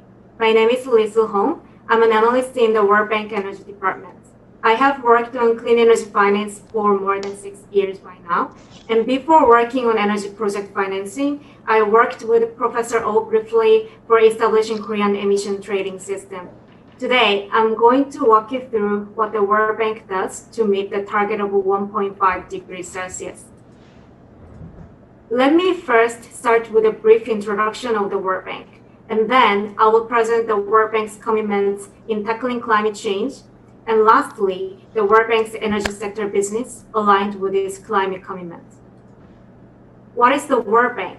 The World Bank is an international development organization owned by 187 countries. The World Bank supports the economic growth of the developing countries by providing 3 types of services. First, as you can expect from the name of the institution, the bank provides financial products for our client countries to invest in their development projects. The main financial products are loans, guarantees, and grants. Second, the bank is also one of the largest research centers. The bank collects global scale data in development sectors and publishes research reports. The bank also uses its expertise to provide advisory services to specific development problems in client countries. Lastly, as a leading development organization, the bank creates platform for various development partners and stakeholders to gather and make concerted efforts. Do we need a World Bank? Without a place like a World Bank from which to borrow money, the world's poorest countries would have few, if any, ways to finance much-needed development projects. The bank lends to the countries who have low credit ratings at a lower prices compared to the prices of commercial bank debts. The World Bank provides financial and advisory services for projects in various development sectors. Those sectors include agriculture, natural resources, education, water sector, energy, transportation, and IT infrastructure. When the bank operates these projects in various sectors, we always look at certain aspects of them. We call them cross-cutting themes that apply to projects in all sectors. These cross-cutting themes are gender, climate change, employment, private investment mobilization, and fragility of the project hosting countries. As a cross-cutting theme, climate change impacts and how much the World Bank project contributes to addressing climate change should be assessed for every single bank project. Among these sectors, I will give a focus on energy sector today, as it's a sector with the biggest GHG emission. Now, let's go over to the World Bank's commitments to address climate change. Right after Paris Agreement in December 2015, the bank announced the Climate Change Action Plan. We call it simply CCAP. The main purpose of the CCAP is to help client countries deliver on their nationally determined contributions. CCAP lays out what the bank will do to address climate change and sets the targets relevant to the bank's business in various sectors. The bank designs and develops its investment or advisory projects to meet the targets set in the CCAP. CCAP covers 5-year period. The first CCAP covered the period from 2016 to 2020. And now we are in 2021, and the main framework of the second CCAP has recently been announced. This is the major achievements under the first CCAP. The bank is currently in the process of internally collecting data to assess how much we have achieved under the first CCAP. So far, at least we know that the bank has added 34 gigawatts of renewable energy generation capacity, which is an overachievement compared to the 30 gigawatt target that had been set in the first CCAP. The second CCAP puts emphasis on 6 areas. First, the bank aims to further increase the portion of the bank financing used for climate change mitigation or adaptation. Second, the bank will formulate climate and development reports for each individual country. Third, the bank will develop new metrics to measure the achievements in climate change address. Fourth, the bank will support GHG reduction more aggressively in key 5 sectors, including energy, agriculture, urban, transport, and manufacturing. Fifth, the bank will not only finance the new renewable power capacity, but also support closure of the existing coal mines and coal power plants. Lastly, the bank will invest in projects in alignment with Paris Agreement. As one of key sectors, GHG reduction, the energy sector will focus on 6 areas. First, World Bank will support power system planning to plan out and optimize renewable energy electricity generation at the system level, rather than individual plant level. This exercise will allow to plan investments in transmission and distribution infrastructure, which is a key to integrating renewables, ensuring private capital flows into generation. Second, energy access remains as one of the bank's key business areas. The bank will continue to support Sustainable Development Goal 7, which aims to provide energy access to 800 million people without electricity, and clean cooking solutions for 2.8 billion people. Third, the bank will support energy efficiency on supply side and demand side. Supply side efficiency includes generation rehabilitation and transmission distribution loss reduction. Demand side includes industry, public sector, residential buildings, and agriculture. The fourth is just a transition from coal. Through advisory and financing activities, the bank will significantly step up support for the transition away from coal in client countries, with attention to supporting long-term transition of coal-dependent regions and ultimately sequestration.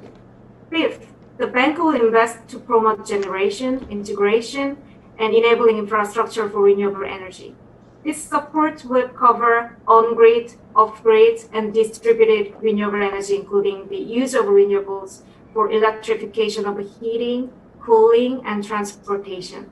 Lastly, the bank will support subsidy reforms to eliminate or reduce fossil fuel subsidies by providing advisory services and by supporting policy operations.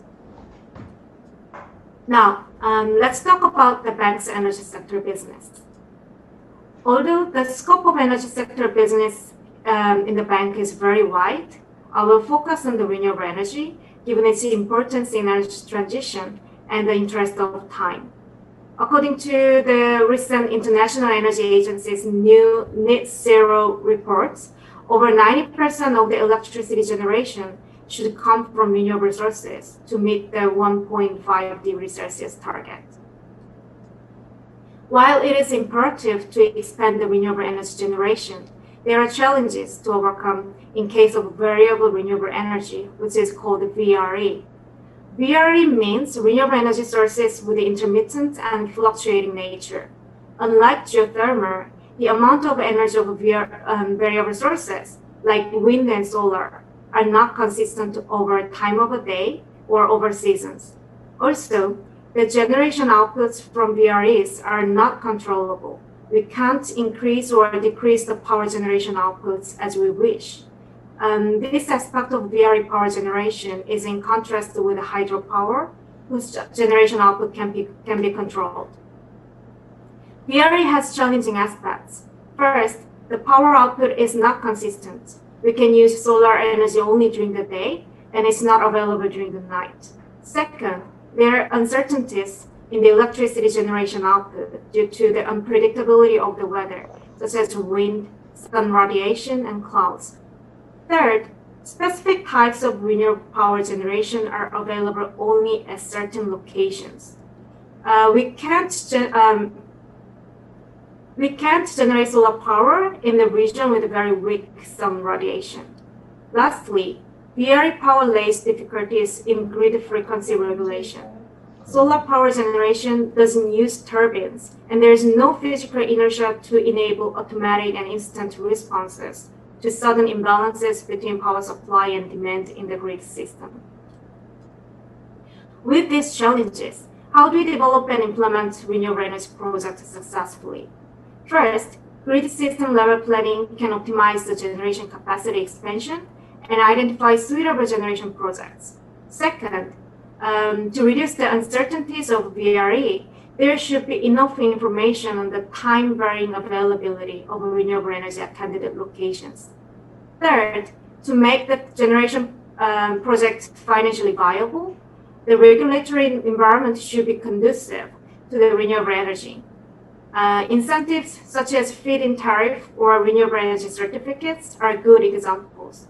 Fourth, the grid system should be ready to integrate the new renewable power generation. Lastly, as the renewables have unique risks, financial resources with matching scale, prices, and risk appetites are required. Financial requirements is especially important in developing countries, and this is the area where the bank plays a crucial role.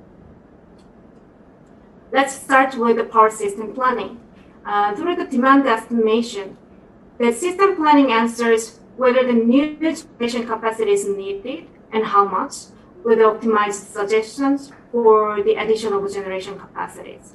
In many cases, thermal generation comes up as the most affordable options of power generation, although it bears hidden costs for climate change.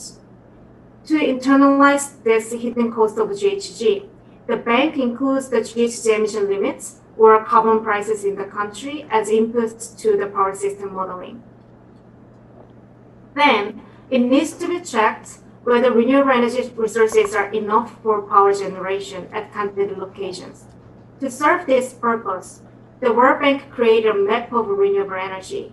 You can Google Global Solar Atlas website and pick a location to see how much solar resources are available at the location. The picture is a screen capture of the website. I picked a spot in Spain, and the map shows detailed information on the sun radiation at the location, and it even suggests the optimum tilt of solar panels on the right-hand side. After the successful launch of Solar Atlas, the bank went further to create Global Wind Atlas. You will be able to see the wind energy information on the map with the speed, direction, and other aspects. Next, the bank has also developed a standardized index system to measure how conducive a country's regulatory environment is for renewable energy investments. If index score is too low for a country, then investments in renewable energy in the country might be risky or not viable. In addition to the VRE availability and regulatory aspects, integration into the power system should also be considered.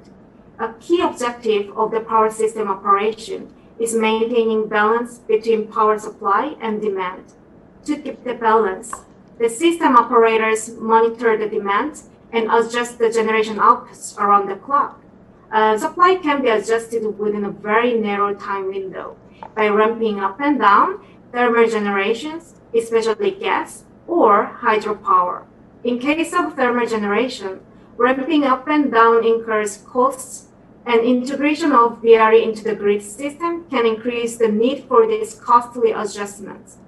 For example, if you look at the graph on the bottom right corner, the horizontal axis is time of the day, and the vertical axis is the demand for the non-solar grid power. The top white curve is the demand for non-solar power without solar penetration into the system in 2012. It has two peaks, one in the morning and the other one in the evening. With increased solar power supply in 2020, which is represented by the yellow curve at the bottom, the demand for non-solar power during the day drops because some demands are already met with solar power. The graph is called the duck curve, as the shape made of these two curves looks like a duck. With increasing solar penetration, the system operator will have to respond to the drastically changing demand for non-solar power, and it requires a greater extent of the system flexibility. One way of improving the system flexibility is to use energy storage systems.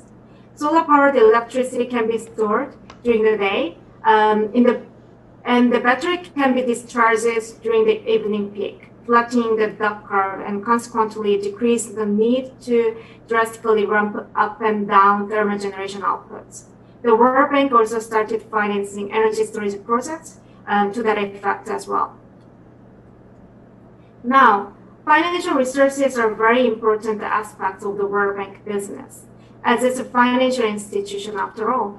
The bar chart shows various risks involved in solar energy development in developing countries. I highlighted the most common risk, which is the off-taker risk. An off-taker means the buyer of the electricity generated from a renewable energy project. The payments from the off-taker for the electricity sales are the main sources of the return on investments made in renewable energy.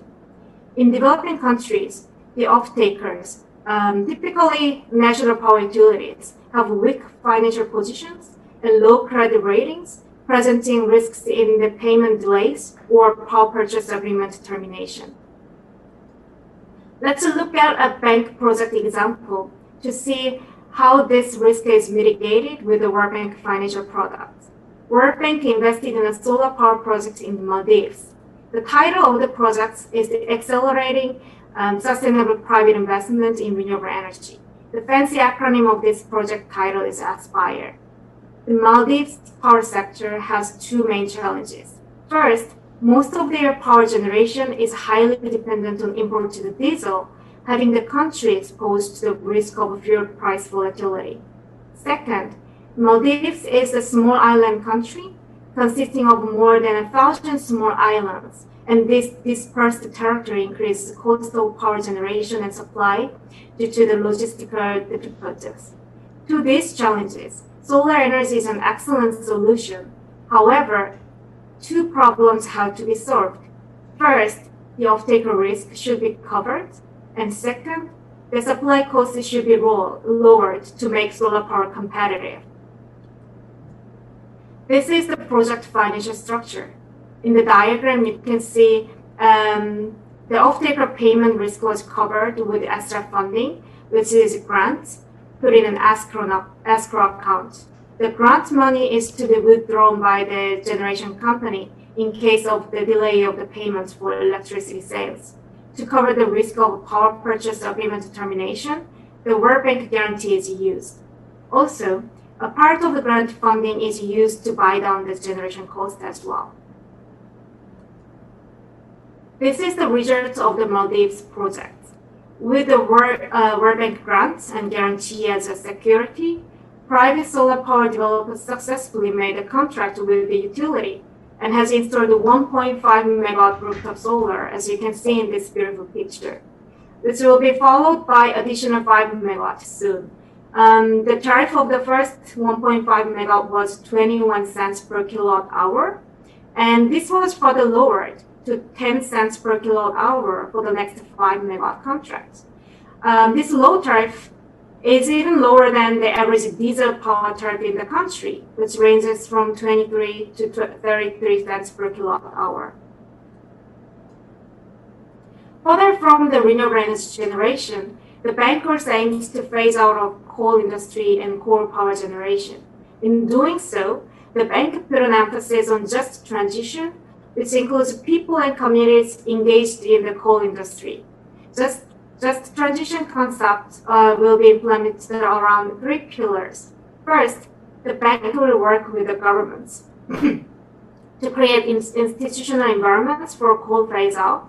Second, the bank will pay attention to the inclusion of people and communities and their retraining for employment in other sectors. Third, the coal mine lands and the existing coal power plants will be repurposed.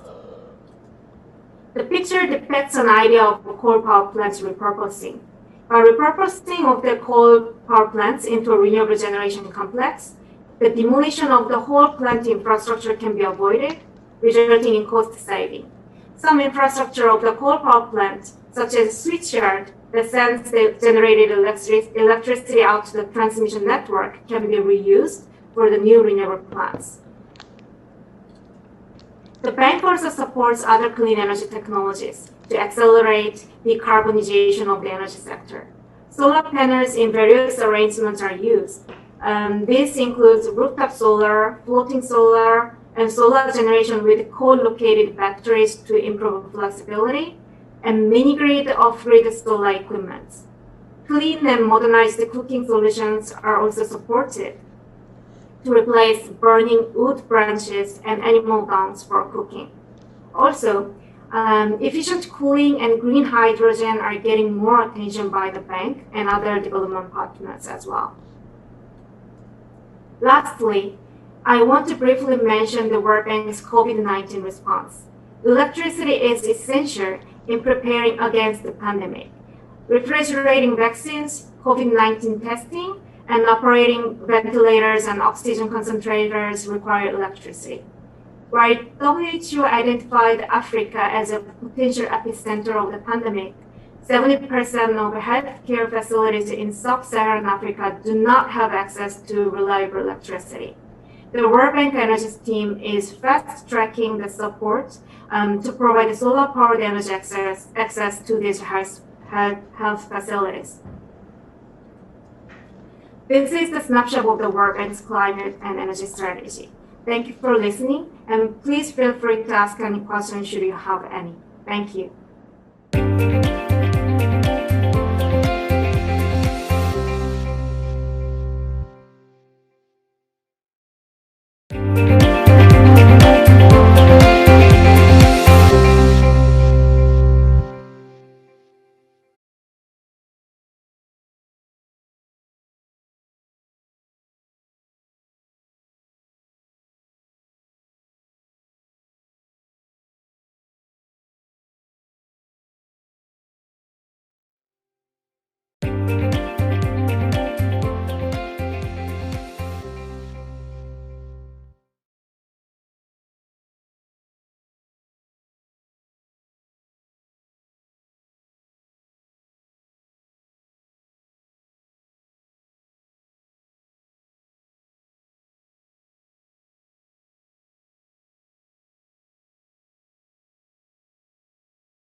Good afternoon and good morning. Welcome to the Climate and Energy Policies Seminar. My name is Hyungna Oh, professor at Kyunghee University. I'm the moderator for today's panel discussion. This seminar is hosted by Kyunghee University in commemoration of the World Environmental Day, which is in fact tomorrow, June 5th. Today's seminar will mark a meaningful milestone for us. Not only did we have a series of excellent lectures from the academia, industry, government, and international organization, but now we also have time to discuss the climate and energy policies toward the net zero by 2050. I'm happy to finally introduce our distinguished panelists of the discussion. First, we have Dr. Michael Grubb. He is joining us from the UK. Needless to say, he is the top expert in climate change policies and researches. He is a professor at University of College London and a research director of the Institute of Sustainable Resources. Also, we have Dr. Toshi Arimura. He's a professor at Waseda University from Japan and a director of Research Institute for Environmental Economics and Management. Next, we have Ms. Leesle Hoon. She is an operations analyst and energy climate finance coordinator of the World Bank. She's joining us from Washington, D.C., even though it is the middle of the night there. We have two more guests. They are right here with me. I would like to introduce Dr. Chang Lee. He is a chief economist of Korea Environmental Institute and a member of National Council on Carbon Neutrality, which starts May 30 this year. Last but not least, we have Mr. Il-young-oh. He is a director for climate change strategy of the Ministry of Environment of the Republic of Korea. Now, I would like to start the discussion with our panel. The first question is for everyone. What are the most urgent and most important actions for policymakers and the public can do in order to achieve net zero 2050? Michael, now the stage is yours. Oh, I hadn't realized I would start with that question. It's a big, broad question. And I'm afraid the answer is a lot of different things need to happen by a lot of different people in different positions.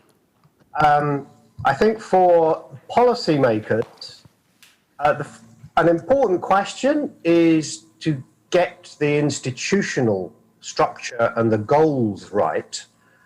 I think it is helpful to have a long-term goal, but of course that doesn't deliver action in itself. One approach that's been adopted in the UK is to have a law which requires the government to decide the various steps on the way to our mid-century goal, and then to outline the policies to deliver those medium-term goals. So we call them carbon budgets. The government has just agreed a very ambitious carbon budget overall for the mid-1930s, so 15 years ahead, to give industry a chance to plan. And the measures include a huge expansion of offshore wind energy, which is our biggest resource. But there's lots of other things, and just technology goals can help, but it's always then a question of what are the incentives for companies or others to invest in them. Final remark, and I know it's a general question, so it's a general answer, is I think this is a challenge which involves society more broadly. There are things people can do, obviously, in your homes, in your travel choices. Some of those involve both behavior and industry and government. So most obviously electric vehicles. It's essential companies can make them, can have the incentives to make them, that there's a good charging infrastructure, but also that people actually are very happy to use and buy electric vehicles. It's something that really shows how a big integrated challenge this is. But let me ask, other panel speakers I'm sure could add. Mm-hmm. Dr. Arimura? Well, first of all, thank you for inviting me to be, this policy seminar series. It's my great honor to be part of this. And as Professor Grubb mentioned, that this is a really big question. So, I mean, you cannot really answer in a short minute. So I think that we have to do lots of things to achieve carbon neutrality. But when I think of the situation in Japan, I would say that the implementation of a nationwide carbon pricing is a very important first step toward the carbon neutralities. I mean, whole society must change our behaviors, our investment. So to make send a big signals to the whole society, I think carbon pricing is a very important step forward. And I know that Korea already has a national level of emission trading schemes, which is one of the carbon pricing instruments. But there was a mention by Professor Oh in her presentation about additional carbon tax. And like that, Japan is discussing introduction of carbon tax. And as you know that, shown in the Professor Grubb's presentation, we need lots of investment. And private sectors in Japan is asking for lots of help, or financial help from the government. And for that, I think the government needs a tax revenue to help private sectors. And for that purpose, again, I think carbon tax is a useful policy instrument. Thank you. Yeah, thank you. Ms. Hoon, are you ready? Yes, can you hear me? Coming from the energy sector, I would say there are main three areas of concern in achieving net zero target, and these are renewable energy, energy efficiency, and coal phase out.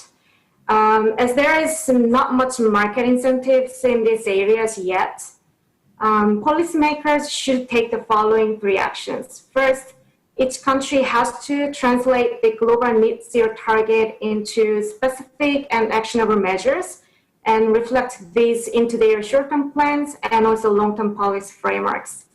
Then they have to consult with people who are expected to be negatively affected by those new policy frameworks and create climate for the policy introduction.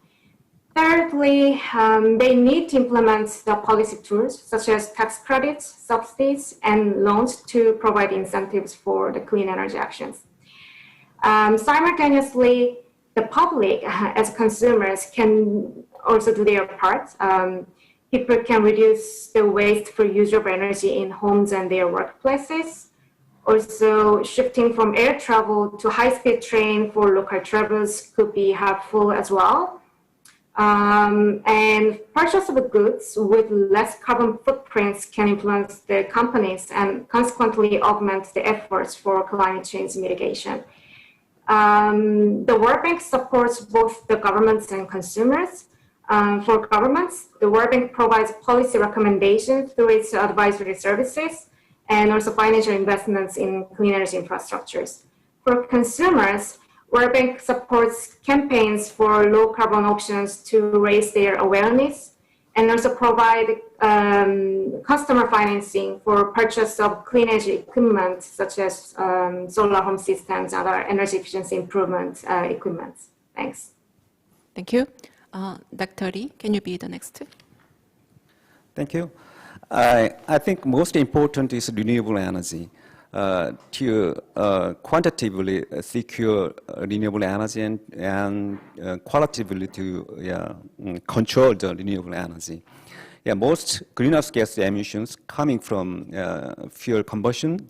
The Korea's about 87 or 88% of Korean greenhouse gas emissions are energy related in combustion of fossil fuels. Therefore, I think it is impossible to arrive at a net zero society without energy transition from fossil fuels to non-carbon, carbon-free renewable energy systems.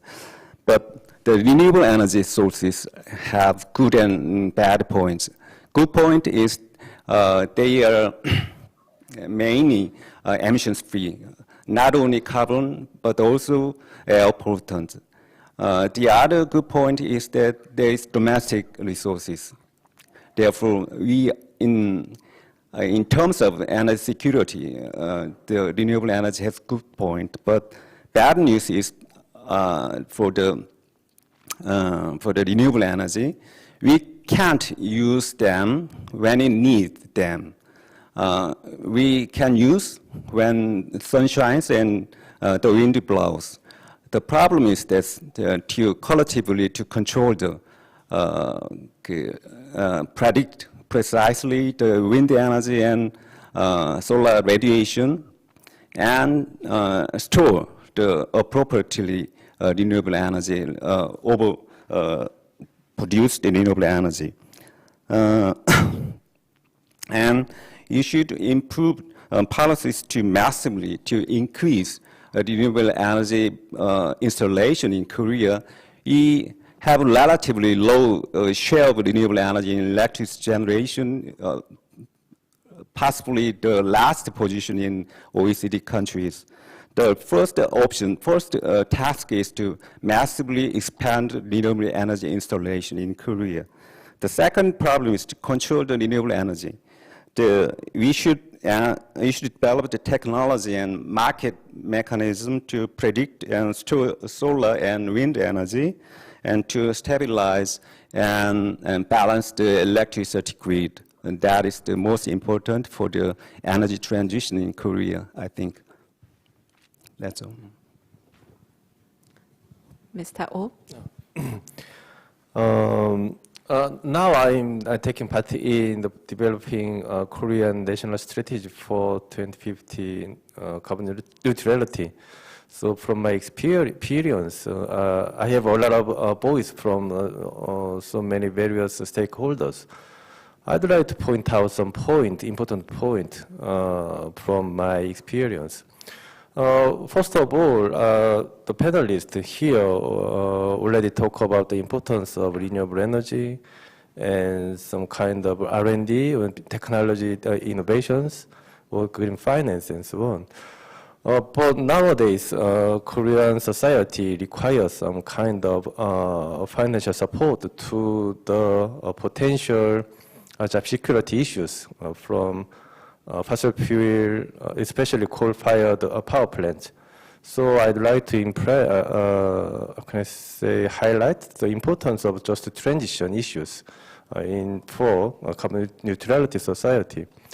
Next one, I would like to stress in this panel discussion is the green financing. Because we have the other panel discussion topic on finance issues. So in Korea, nowadays, Korean government preparing some climate fund for targeting for carbon neutrality society. So the important element of Korean climate fund is comprised with investment to renewable energy and investment for R&D project, and the third one is that investment for just transition.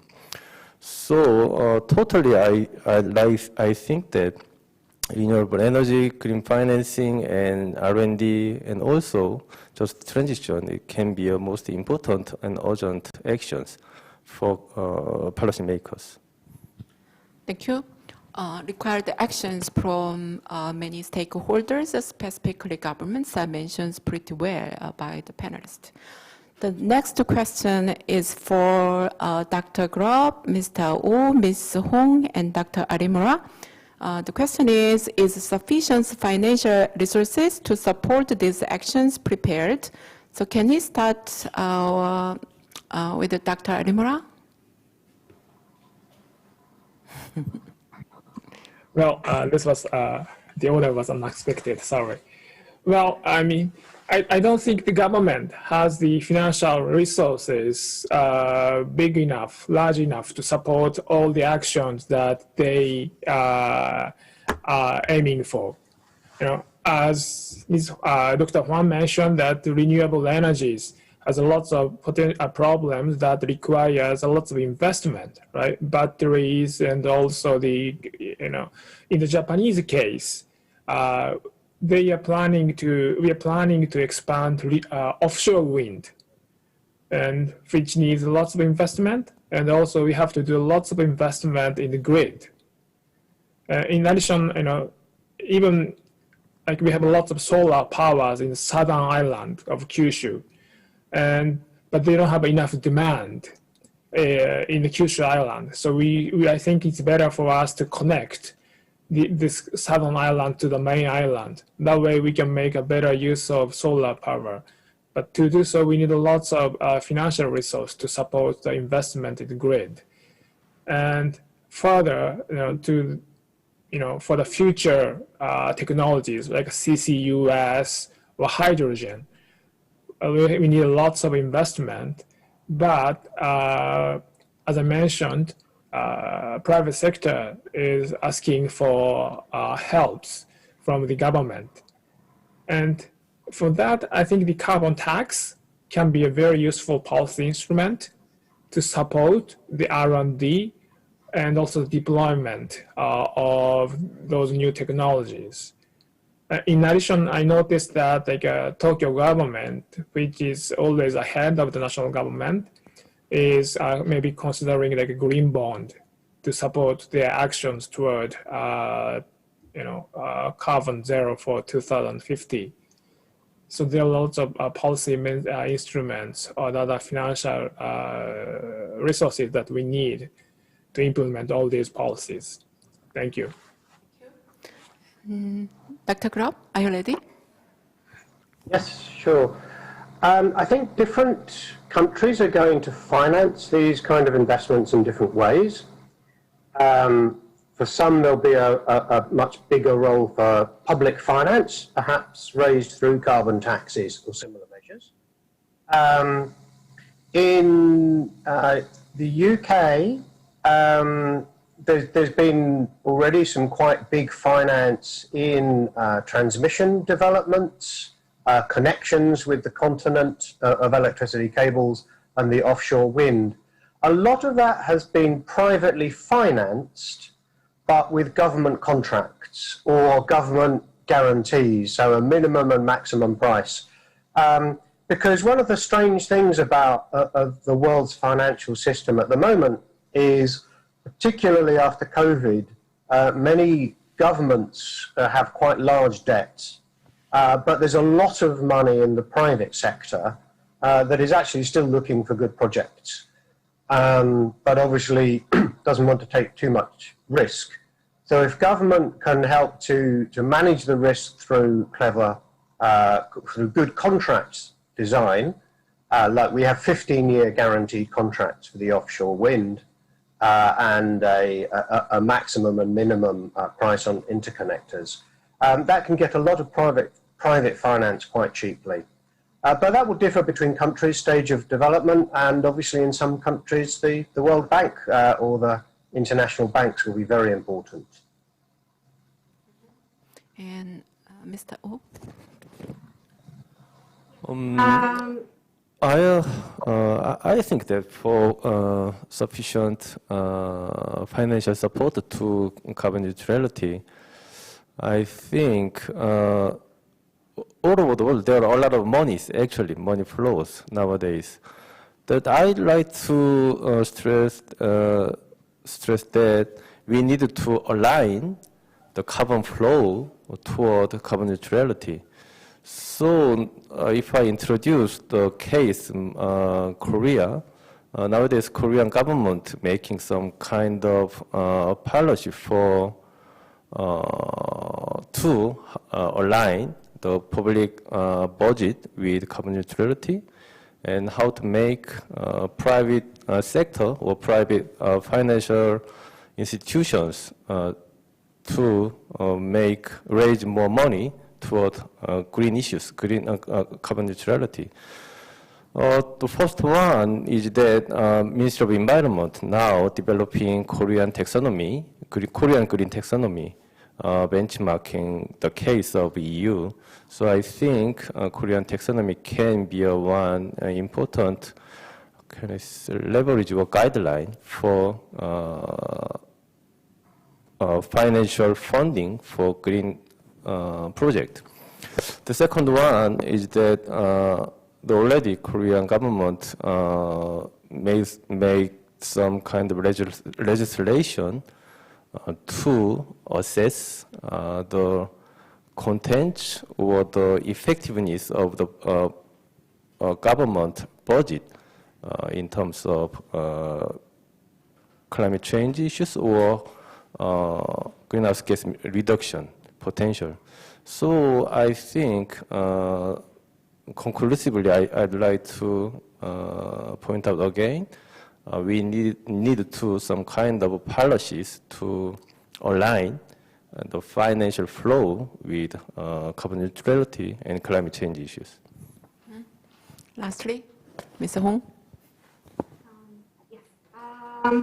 Yeah, according to International Energy Agency,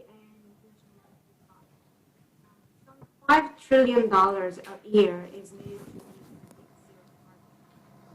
to meet this amount of financing cannot be covered only with public financial resources. Most of the cases, public fiscal resources are limited in amounts, and also they are allocated for other national priorities, such as COVID-19 response or any other emerging issues in the countries.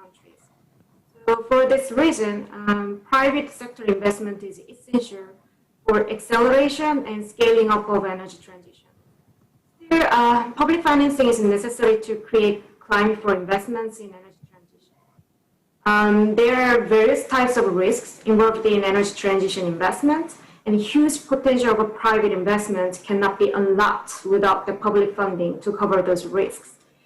To that effect, World Bank projects in energy and transportation sectors are designed to mobilize private co-investments leveraged with World Bank resources under the World Bank initiative, which is called Maximizing Financing for Development.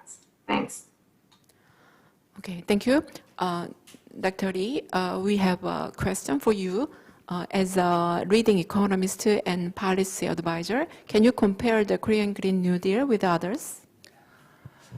As you, Professor Oh, said in her lecture, I think Korean Green New Deal is firstly a recovery plan from the economic recession, economic crisis triggered by COVID-19. And it has also some point in long-term transition policy, but only some point, and as a first step. The official plan, official document of the Korean Green New Deal was released July last year. In this official document, we have no fixed carbon neutrality date. We have discussions. You had discussions inside and outside the government to fix the date of carbon neutrality last year, but you have no consensus.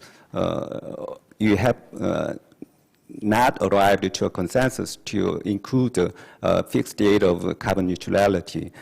Therefore, we have in the document, in the plan, we have many focusing on short-term financial or the short-term budgetary investment to recover the economy, to resuscitate the economy from the economic crisis. We have only some policy reforms to lead the economy and society to carbon-free sustainable future in Korea.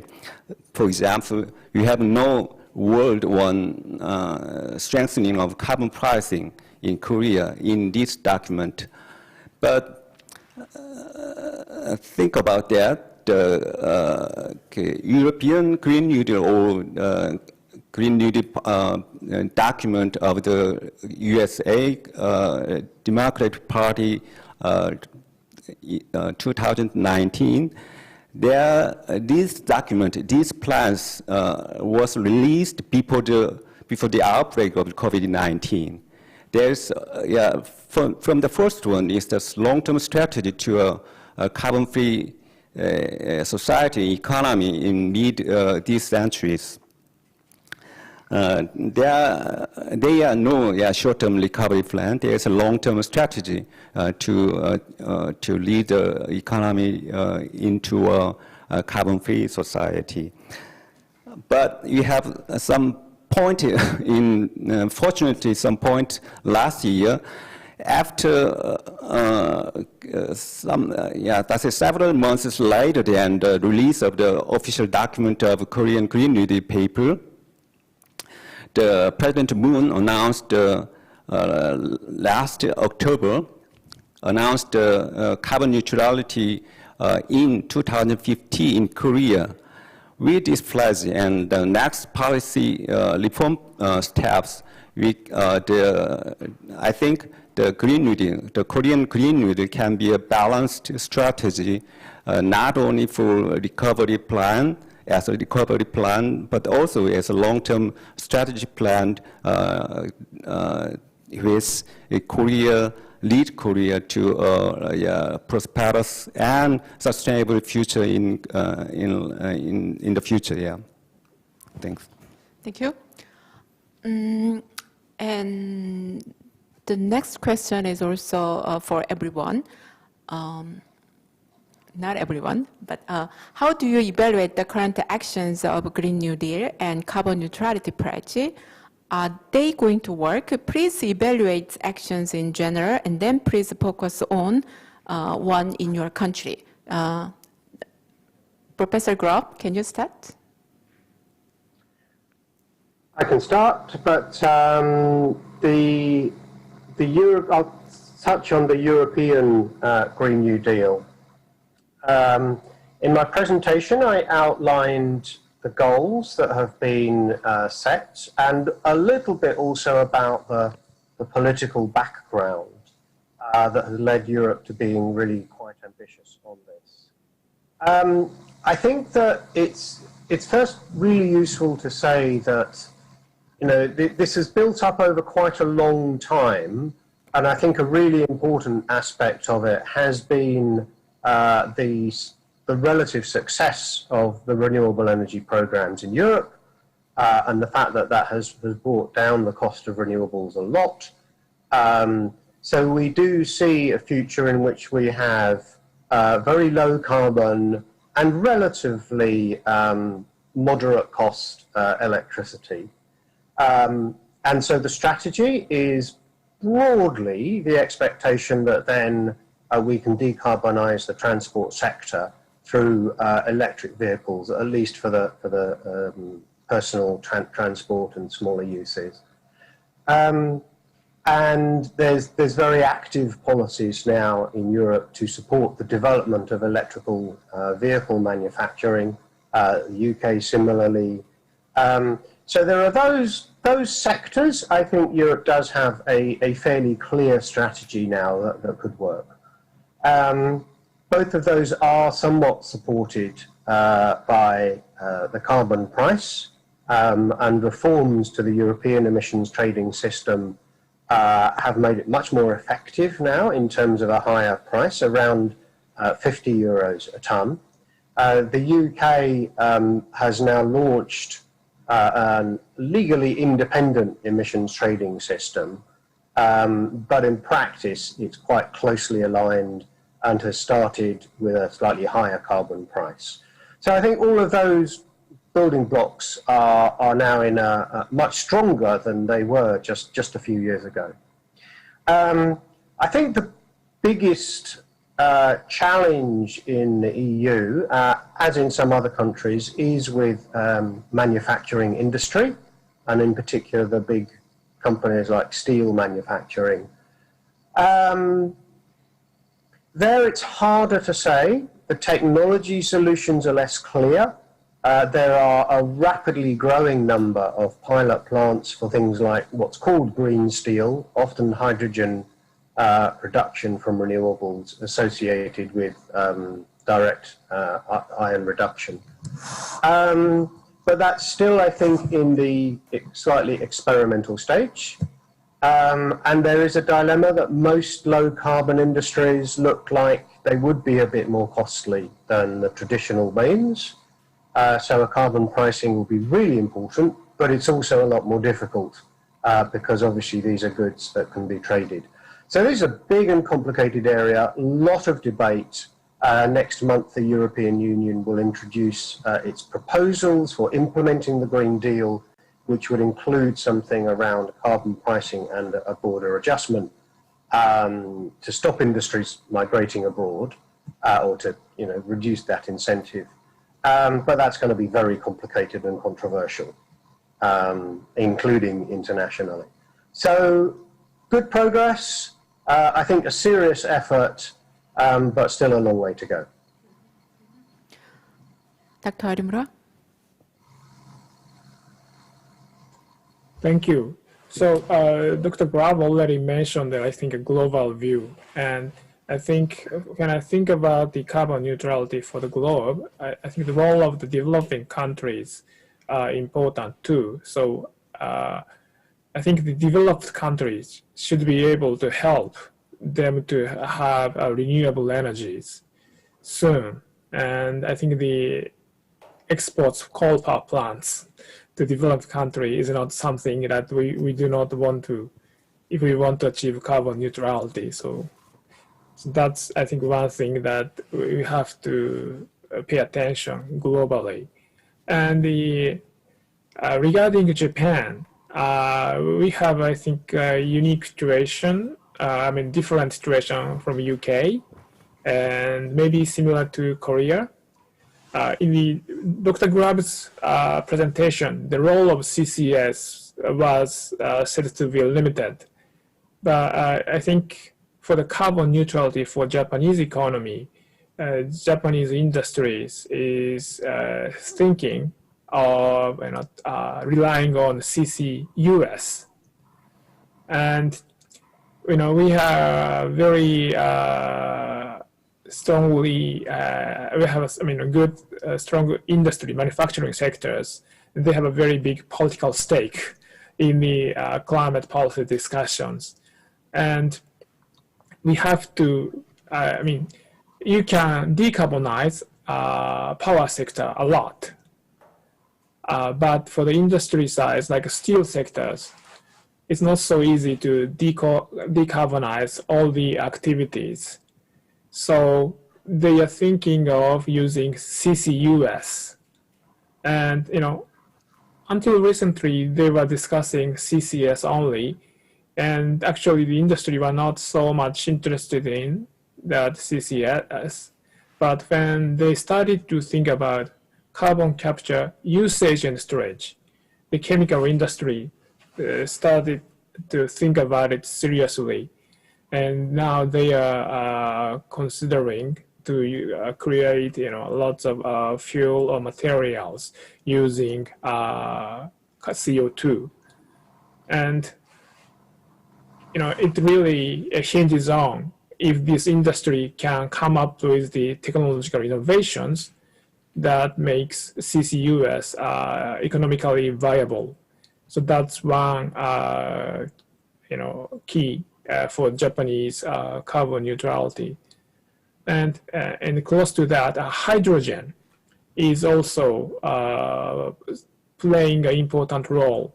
That's what the Japanese government is thinking. Maybe because, Toyota has been spending lots of R&D and doing a lot of promotion of fuel cell vehicles. I don't know, but but the cost of the hydrogen is very high. So the Japanese government is trying to make it the cost is like 1/10 of the current price. And to do so, actually some of the private sector is considering creating hydrogen in Australia. They think that Japan does not have enough renewable energies to produce green hydrogen. But in Australia, they have lots of potential for solar. So they are now thinking of, creating, producing hydrogen in Australia and importing it to Japan. So, if this is something feasible in a reasonable cost, maybe I think the Japanese carbon neutrality can be achieved. Yeah. And I actually made a few more comments on the actually interim target. When we think about carbon neutrality, we always think about 2050. And that was something that Japanese industry and lots of Japanese people were kind of expecting that the government will announce. But in the April, in the climate summit, the Prime Minister Suga announced a 46% reduction by 2030. So this was actually shocking to Japanese industry. That was not based on the domestic discussion. This was actually a top decision from the Prime Minister. And the environmental NGO was so happy to hear that, but they think that it's not good enough. But it's only 9 years to achieve 46%. So now industry are really very tense, and how can they achieve? But this week I heard that a Japanese government decides to implement several policies to accelerate renewable energies. For example, because of the feed-in tariff, we are able to expand solar power a lot. But the expansion of wind power is not actually to the level that they expected, partly because of the transaction costs of building windmills. They had to go through a lot of lengthy environmental assessment process. But the government decided to shorten that period. So that was an announcement this week. And also, we have a big potential of geothermal. As you know, we have a lot of volcanoes. And this is a very good, they generate very good, stable electricities. But the potential areas are often located in the national parks. So there was always conflicts, and also they are often close to the hot springs. So whether we should protect the environment or should we promote the geothermal? But the government this week announced that they will deregulate this restriction on the development of geothermal.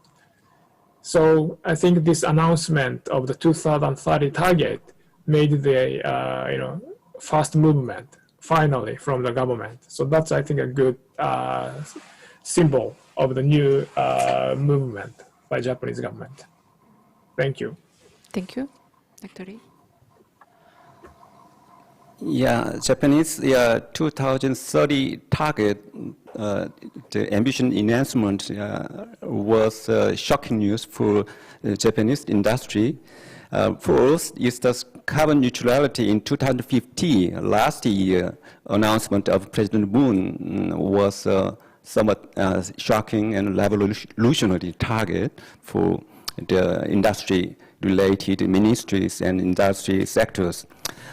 But after this announcement, the ministry's government, not only environmental ministry, but also industry government and energy ministries, all of the ministries, including agricultural or another ministries are working hard in formulating, preparing plans and policies and strategies to achieve the carbon neutrality in 2050. For example, the government are preparing nowadays is past complete in formulating the 2050 scenarios, net zero scenarios for Korea economy.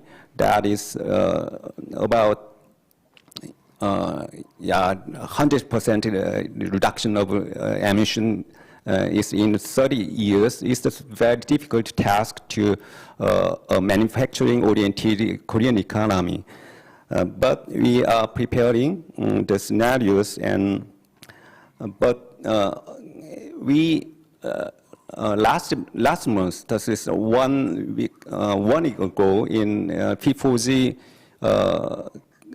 event, the Korean President Moon announced the installation of the Carbon Neutrality Committee, of which I am also a member, as a government structure to control or to accompany the carbon neutrality project strategy in Korea. And all of ministries, almost all of ministries are preparing sectoral strategies to achieve the carbon neutrality in their sectors. For example, in agriculture, in forestry, and industry and energy. All of ministries are preparing by the end of this year a sectoral strategy to reduction or achieve the carbon neutrality. And Minister of Planning and Economy are also starting and reviewing the possibility of strengthening of carbon pricing in Korean economy. Not only Dr. Nishimura said that Korea has economic-wide emission trading schemes.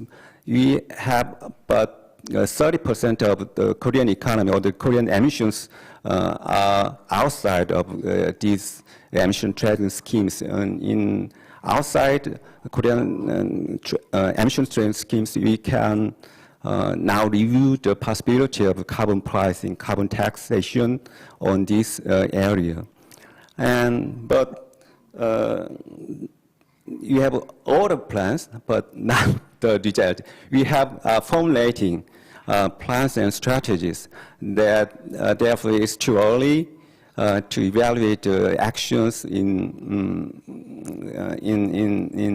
effect, but we are working very hard in preparing the society to lead to a carbon-free society economy. Thank you. As expected, Korea and Japan shares many similarities, except the volcanoes and the potential of geothermal. Now, the next question is related to the issue mentioned by Dr. Oh.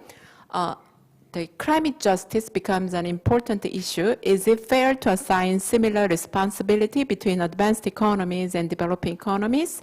Does your institution or division have a plan to help green transition in developing economies? So let's start with Ms. Hoon. Thank you. Yeah, as this could be quite a sensitive subject, I will not go deep into philosophical subjects such as lifeboat ethics or spaceship metaphor. I will just focus on the ability and capability of developing countries to get on the track to achieve the climate change target.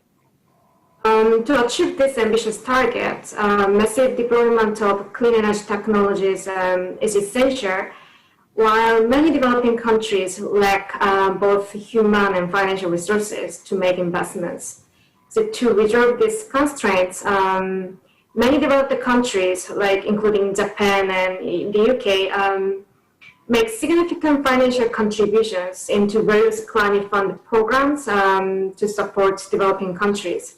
For example, their Global Environment Facility and Green Climate Fund, which is located in South Korea, and climate investment funds, where the developed countries make financial donations into this fund. Then the developing countries tap into these financial resources to make investments in the energy transition in their countries. So the World Bank participates in this financial mechanism as an implementing agency, providing technical expertise and financial structuring advices to the developing countries. Thanks. Okay, Dr.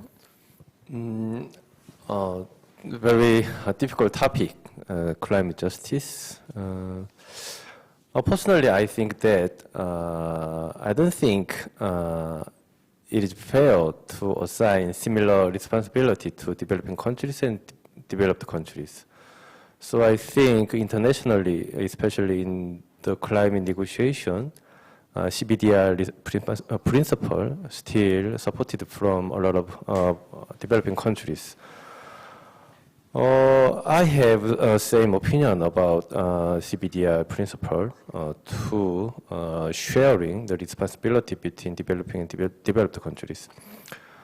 The question regarding the question, our institutions to raise or strategy to expand green climate finance to developing countries. Recently, last month, President Moon announced that at P4G Global Summit, Korean government will expand green ODA from around 10% of total ODA to around 30% of total ODA by 2030. Well, anyway, in decade. The next one is that Ms. Hong already told that Green Climate Fund Secretariat is located in Seongdo, in South Korea. And so my government will expand contribution to Green Climate Fund in next year. I also welcome that Biden already announced that he will, American government will expand contribution to GCF by double in his regime. So I think anyway, the developed countries and Korea also need to expand climate financial support to developing countries for international carbon neutrality. Thank you. So questions regarding today's topic were received in advance along with the pre-registration for today. I heard that more than 200 students and citizens are with us. I will select a few questions and ask the panelists to answer them. The first one is, in the process of reaching carbon neutrality, which markets and technologies are expected to evolve? So can we start, Dr. Lee, can you start? As I said in the beginning, the main options to a carbon-free society, carbon-free economy is just renewable energy systems. And nowadays, already nowadays, the power market, 70% of the power market is charged by the renewable energy, such as photovoltaic and wind energy. The market is the now market, and the future market is renewable energy. The photovoltaic technology and wind turbine technology is a promising market of the future. Not only this hardware technology, but also software technology to control predict and control these variable generating technology is promising options in the market potential, has a great market potential in the future, I think. Mr. Oh.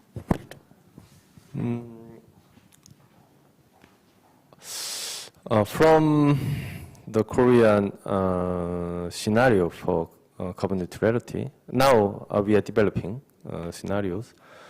There are some kind of important technology or industries, businesses.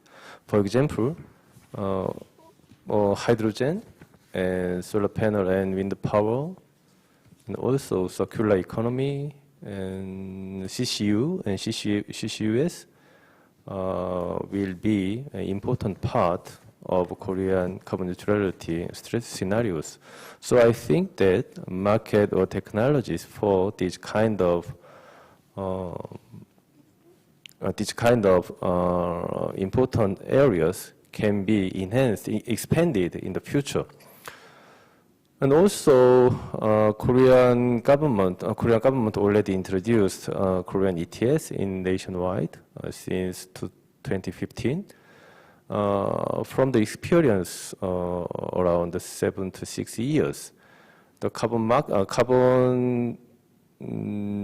market in Korean ETS expanded and increased almost 5 times since 2015. So I think that the carbon pricing, there can be a carbon tax or there can be a ETS, annual international ITMOS. I think that the carbon market to trade carbon allocations and so on will be increased in the future. I think a lot of international financial institutions will join this kind of carbon pricing market in the future. Dr. Arimura?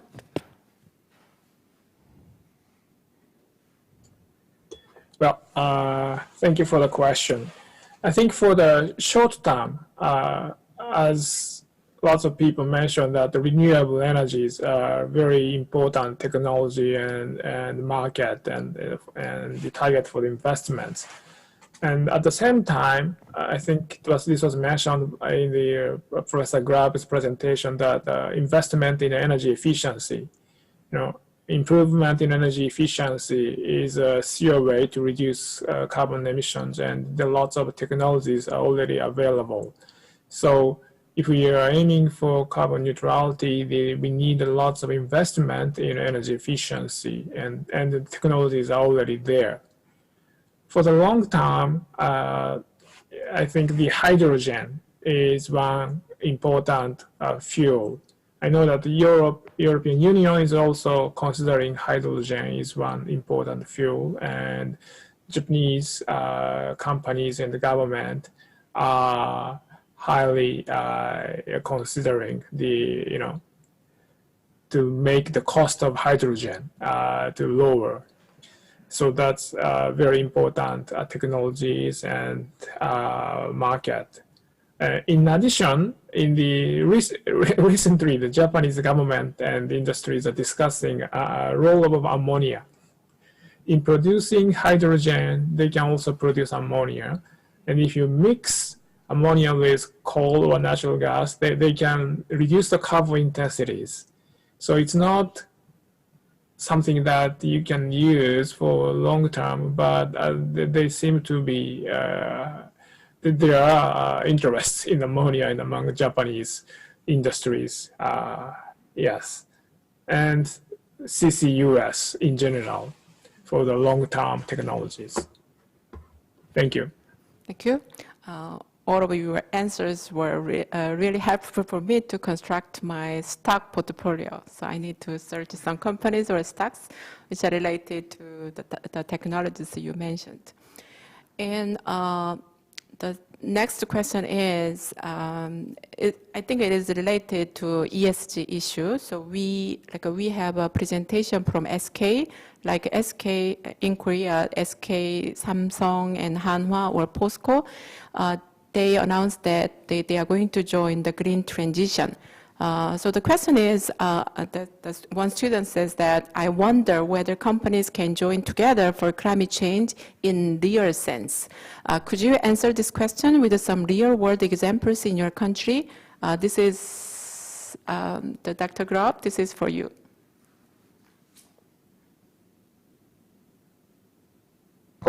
It's a good question. And I think the answer in terms of, can companies really help to solve this? It depends a lot on which sectors and a bit on how big the companies are. What we have seen are a lot of consumer-facing companies like supermarket chains are very keen to show that they're green, they want to sell green products. Some of those have actually taken a lot of interest in the CO2 emissions in their supply chain, so how their goods are made. In the UK, we had some significant efforts to have carbon labeling on quite a lot of products, how much carbon emitted in making this thing that you're buying, a bit like food labeling. So quite a few supermarkets have done that. In the US, the biggest was Walmart, and they actually had quite a lot of influence on their supply chains. But of course, it's relatively easy for those companies to do it because it doesn't have a very big impact on the cost of their products. So it's reasonably cheap to be green. And I think the same is true for a lot of information technology companies. We see more and more declaring net zero goals for their operations. Google have now set out that as a big ambition. Apple has declared that it will be net zero not only for its sort of current emissions, but also to compensate for its historical emissions. And that, of course, is now a lot easier for those companies because largely renewable energy is so cheap. Depending upon their activities, some are quite low energy consumers as well. Another area we've seen a lot of companies making a big move is electricity generators. 20 years ago, many were very opposed to climate action, but they don't face so much international competition. So they've been able to pass through more of the costs of the early stages when renewables were cheap. And now some, like the Spanish company Iberdrola, has basically completely rebranded itself as a renewable energy company. And I think we'll see more and more electricity companies doing that because they just do see that is the future of their business as well. The difficult ones are things like the oil companies and the energy-intensive industries. Oil companies, obviously, because their big assets are in oil. We have seen some changes. So there was a Danish oil and gas company called Dong, which I think was the first to get seriously into wind energy. Now called Ørsted, and they very much have pretty much abandoned fossil fuels and become a renewable energy company, and they market themselves, and they've got big ambitions on offshore wind. More recently, Statoil, the Norwegian oil company, has rebranded as Equinor, and I understand it achieved 49% of its value now in renewable energy, at least it claims. But for the big majors, Shell, BP, and then the American oil companies, it's harder because they've got much bigger resources, and that's why some of their investors bank in them. But still, those companies, certainly Shell and BP, are coming out with quite ambitious decarbonisation strategies. So we certainly see shifts in a lot of companies, but for some, I think it is easier than others, but some of the ones that matter most have been pretty slow and reluctant. Obviously, it's not easy to completely reinvent your core business, and it's quite a risky thing to do. And then I guess finally, the big engineering and manufacturing companies like steel and cement, it's even tougher, partly because of international competitiveness. I've actually just seen yesterday that Heidelberg Cement has announced the world's first plans for a zero-carbon cement facility in I think in Sweden. So, you know, things change over time, but I think my final remark is particularly for those companies that have got more invested in fossil fuel areas or energy intensive, they are really only doing it because some have decided they have to, partly because of government policy as well as consumer pressure. And some of the people in these companies to say, you know, we'd like to change more, but we need stronger government policy to make it economically possible. Thank you. Dr. Grubb's address reminds me two stories. One is the largest financial institute in the world announced that they are going to use the carbon neutrality actions or the sustainability as a key index, key criteria in selecting their financial portfolio.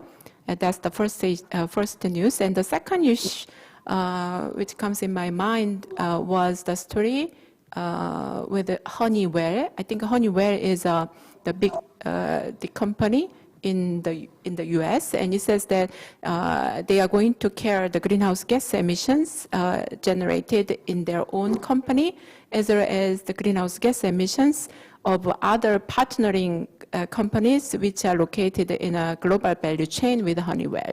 So there will be a big change. And the next question is, it's pretty interesting. How does blockchains contribute to the expansion of renewable energy? Ms. Hoon, can you answer this? Yes. Blockchain technology can contribute to renewable energy expansion in mainly two ways, directly and indirectly. The direct use is trading of distributed renewable energy resources. The owners of small-scale renewable energy generation assets sell excessive electricity directly to the other customers. So the flow of electricity is coded into the blockchain, and the algorithms match buyers and sellers in real time. And also the flow of electricity is also coded into, the transactions are also coded into the blockchain. And so they're based on the preferences of both sellers and the buyer side.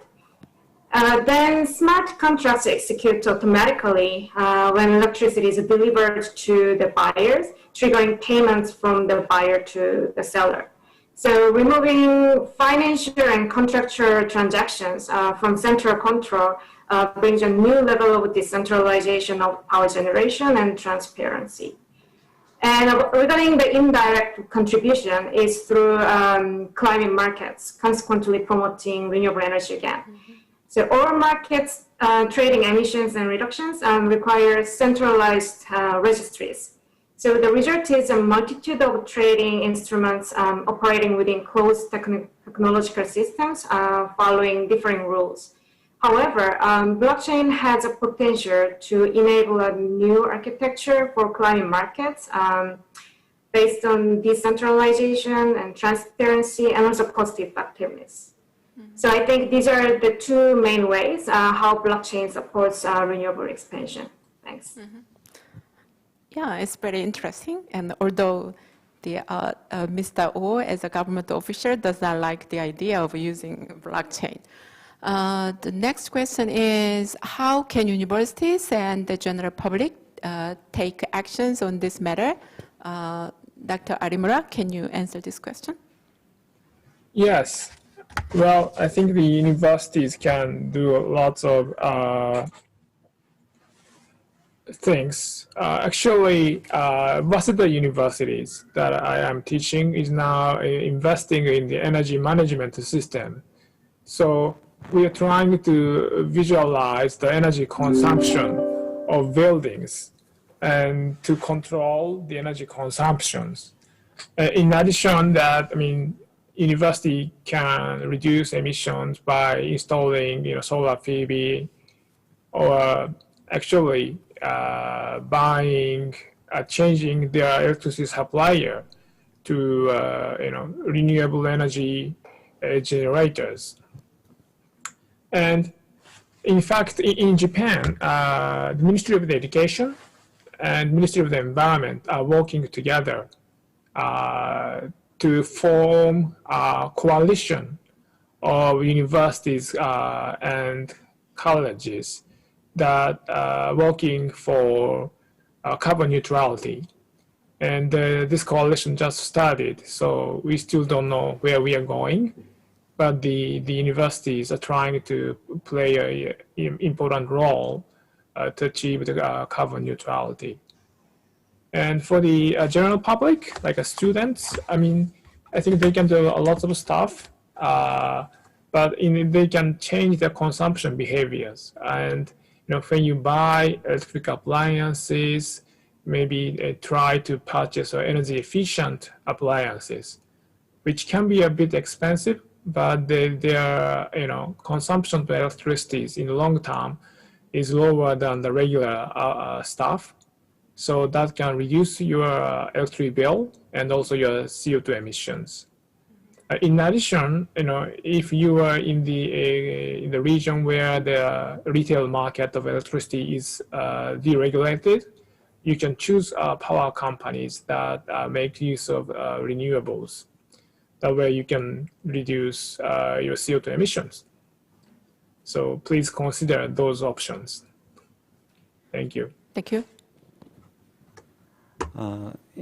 For the normal citizens, is this for carbon neutrality is energy saving and renewable energy installation is the first option to contribute to the carbon neutrality economy. But this is said by Professor Arimura. I wanted to talking about another options for the citizens. We are recently very massively talking about circular economy as a main instrument to achieve carbon neutral society. The over 30% of Korean greenhouse gas emissions are coming from three industries: hard to abate industry, petrochemical, steel industry, and cement industry. Hard to abate because the fossil fuels are used in this industry not only as a fuel but also as feedstock, and the greenhouse gas emissions are happening in the production process. That is why this industry emit mass via greenhouse gases, and very difficult to abate these emissions. The circular economy can contribute to the reduction of emissions in this industry. For example, we can, if we don't use single-use plastics and multi-use plastics, or recycling plastics, we can save these materials to be produced in that industry, and it can contribute to reduce greenhouse gas emissions in petrochemical industry. This is the something around, not direct but indirect contribution of the citizens to the reduction of greenhouse gas emission. Totally. Thank you. Next question is about a dilemma we are facing today. What are some ways we can reduce harm on environments while maintaining the current level of convenience in life and energy use? Ms. Hoon, can you answer this question first? Yeah, I have quite a simple answer for this question. So if the source of energy could be shifted to 100% renewables, being accompanied by also energy efficiency improvements, then people will not have to sacrifice their convenience. This is one of the goals of the World Bank energy sector. We work to facilitate prosperity of people in the world without damaging environments. For example, let's imagine electric vehicles powered by the electricity generated from 100% renewable sources. Then people don't have to give up the joy of traveling in private vehicles and other travels as they wish. Also, with energy efficiency improvements, we can enjoy the same level of utilities with less amount of energy consumed. World Bank also supports energy efficient buildings and efficient cooling and heating, so people don't have to suffer from the lack of air conditioning in the name of energy savings. So energy efficiency improvement is relatively a low-hanging fruit compared to the renewable energy investment. So importance of this area should not be overlooked. So in brief, massive deployment of renewable and efficient energy is a way of benefiting the current level of convenience without damaging the environment. Thanks. Thank you. Mr. Oh. Maintaining the current level of convenience is very important, actually, because if some citizens and the public experience very low level of convenience when they, how can I say, follow some carbon neutrality society and so on. So if the government or if the economy cannot solve these issues, I think carbon neutrality cannot be supported from the publics, actually. So I think some examples of Korean Green New Deal or EU Green New Deal. I think the digitalization or digital New Deal is a very important part for this kind of issues. That's the reason why Korean government and EU government include a digital New Deal is one part of the Green New Deal. For example, when I develop some kind of scenarios for future, especially the greenhouse gas emissions from private life is mostly sourced from building, I can say heating the building or using some kind of electric appliances or using some private vehicles. So some technical solutions for those kind of areas, can I say smart metering or home energy management scheme, the system, or building energy systems can be a good solution for optimize the energy consumption in a very digitalized way. And also, I think from the transportation sector, I think the electric vehicles, electric car is one big solution for the reduce greenhouse gas emissions. So when we think digitalization of electric vehicles, for example, autonomous vehicles or self-driving vehicles is very important way to maintain level of convenience while reducing greenhouse gas emissions. So I think digitalization is a very important approach for carbon neutrality economy. Okay. Two panelists show the green and very enjoyable futures. I'm very happy to hear that. And the next question is, I'm curious about the correlation between COVID-19 pandemic and the carbon neutrality plan. Will this pandemic accelerate carbon neutrality plans? Professor Grubb, can you answer this? It's a good question. The answer seems to be quite mixed. Let me make a few brief comments about COVID and its relation to climate change. One is it's a worrying example of the fact that scientists can give a lot of warnings and very few governments really act on those warnings. So many governments had scientific advice about the risk of a global pandemic. Certainly in the UK, it was regularly one of the top risks registered with the government. And basically, our response was completely hopeless, a real shambles. Nothing had been properly prepared. There was very little rapid international learning.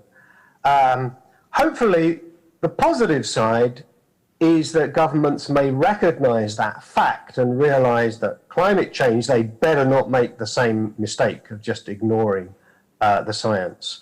And I think there are signs, actually, that governments are acting. We've heard some examples, perhaps even more than they did before. A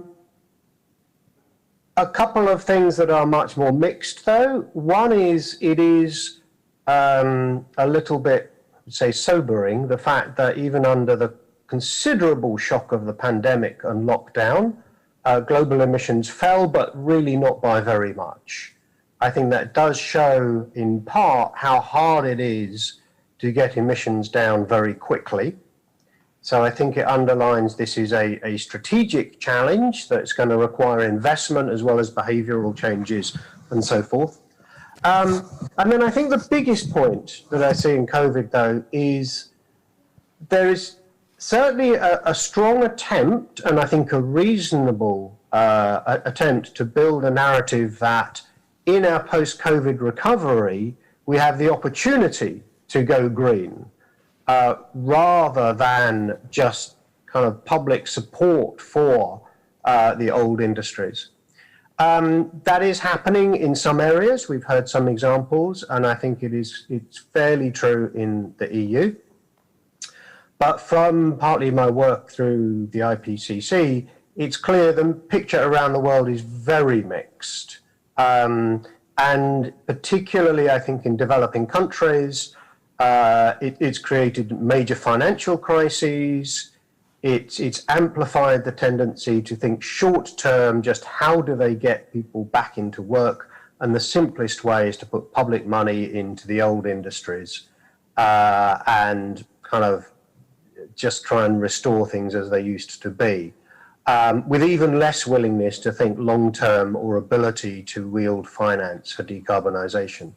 So we're seeing a very mixed picture emerging around the world, and I think that there is a lot still, well, to struggle over the shape of the recovery. Yeah, one global company conducted a survey during the pandemic, and the question was, what is the most serious problem we are facing? And the top ranked answer in Asian countries, including Korea and Japan, was the COVID-19. But number one answer in the EU and the developing countries was the climate change, although the economic downturn there was more serious. So let's go to the next question. The question becomes very academic. When it comes to waste treatment, I think the best option that we can choose in the current situation is energy production through waste incineration. But there are still a lot of problems linked with this solution, like air pollution. What is the speaker's thought on the relationship between producing energy and waste treatment? Ms. Hoon, can you answer this? Energy recovery from waste could be an innovative solution for both waste management and energy supply, especially when it comes to the net GHG emissions. The avoided GHG emission from the disposal of waste in the landfill offsets the GHG emission from the incineration of solid waste. Among various options for energy recovery, incineration could be employed by developed countries mostly, where municipalities can afford the expensive incineration facility for enclosed and controlled combustion equipped with air emission controls. In contrast, for developing countries, biogas instead of incineration could be a more suitable option in that it can use existing infrastructure without much investment in the new infrastructure, and it can create jobs and incomes for rural communities. There is an example of a World Bank biogas project in Nepal. Chicken farms let the chicken manure be decomposed into biogas, and they use this biogas for on-site heat and electricity generation for captive users. So this process saves the use of fuels for power generation and at the same time GHG emissions. However, it should be noted that incineration should not be a primary method of waste treatment. The priority should be given to the reduction in the waste from the sources. With this in mind, energy recovery from waste could be wisely used to meet the sustainable development goals. Thank you. Thank you. Now we are also getting questions via YouTube chat. I will bring one of them to the panels. I wonder what kind of environmental policies the developing countries could adopt. Developing countries might prefer economic development to environmental protection. Then how could we encourage developing countries to adopt environment-friendly policies? Dr. Grubb, can you answer this?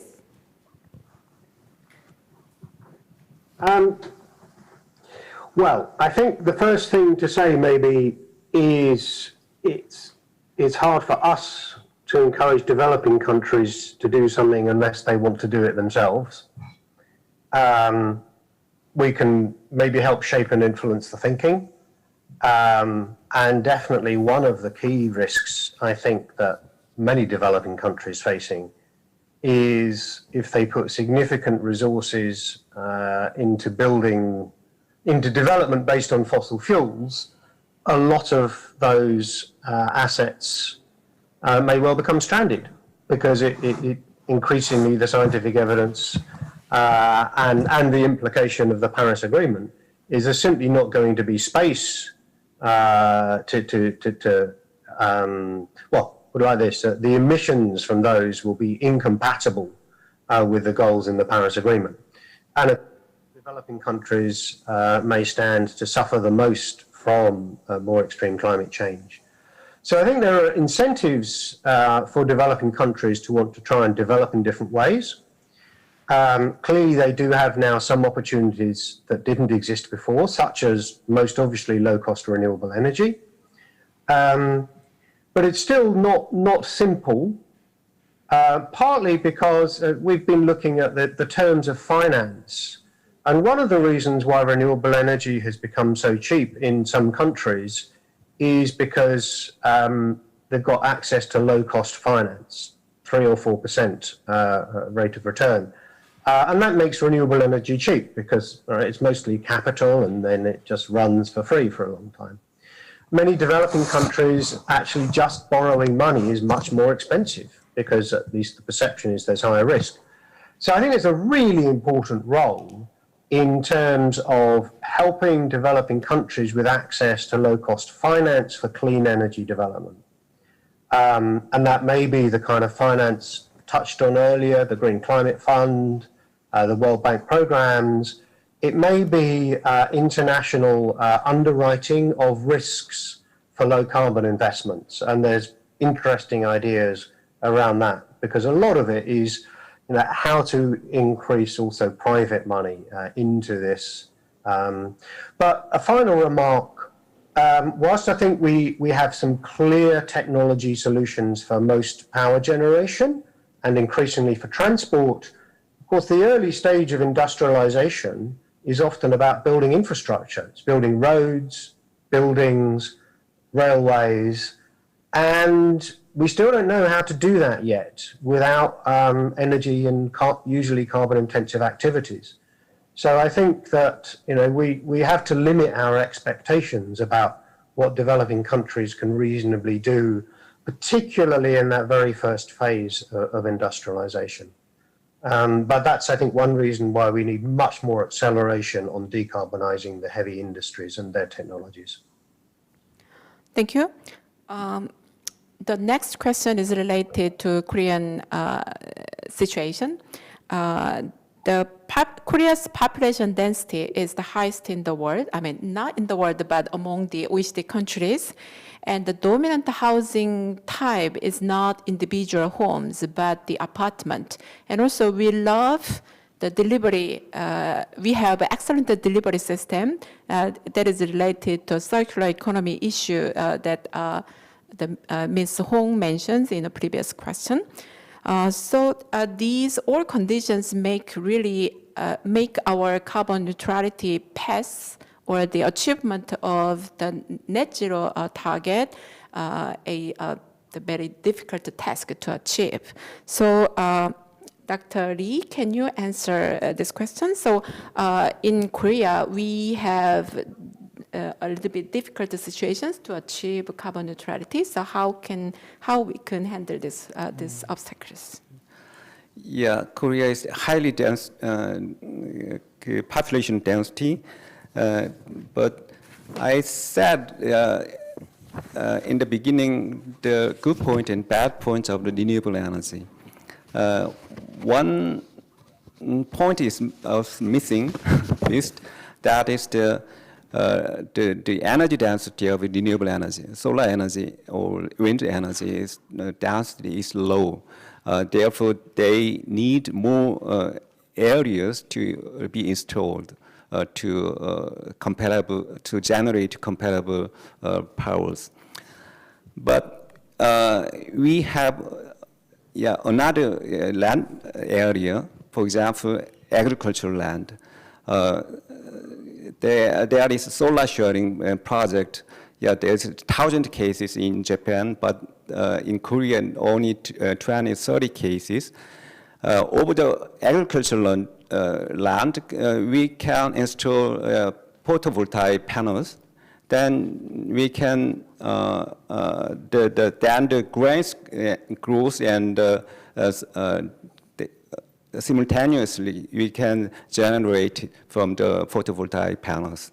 Yeah, that is to farming and generating electricity is simultaneously happening, and the farmers have another income sources. That is a good point for the income and energy transition in hand in hand. Yeah, that is some option. That is one option to overcome the Korean difficult situation. Thank you.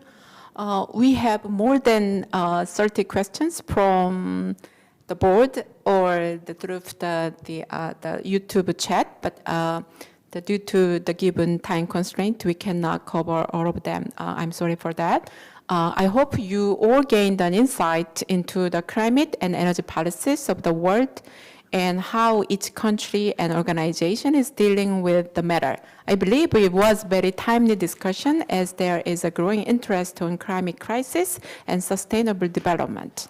Thank you all for participating, and please remember that you can watch the seminar once again on our website from the end of June. Thank you and goodbye. Bye-bye. Been good.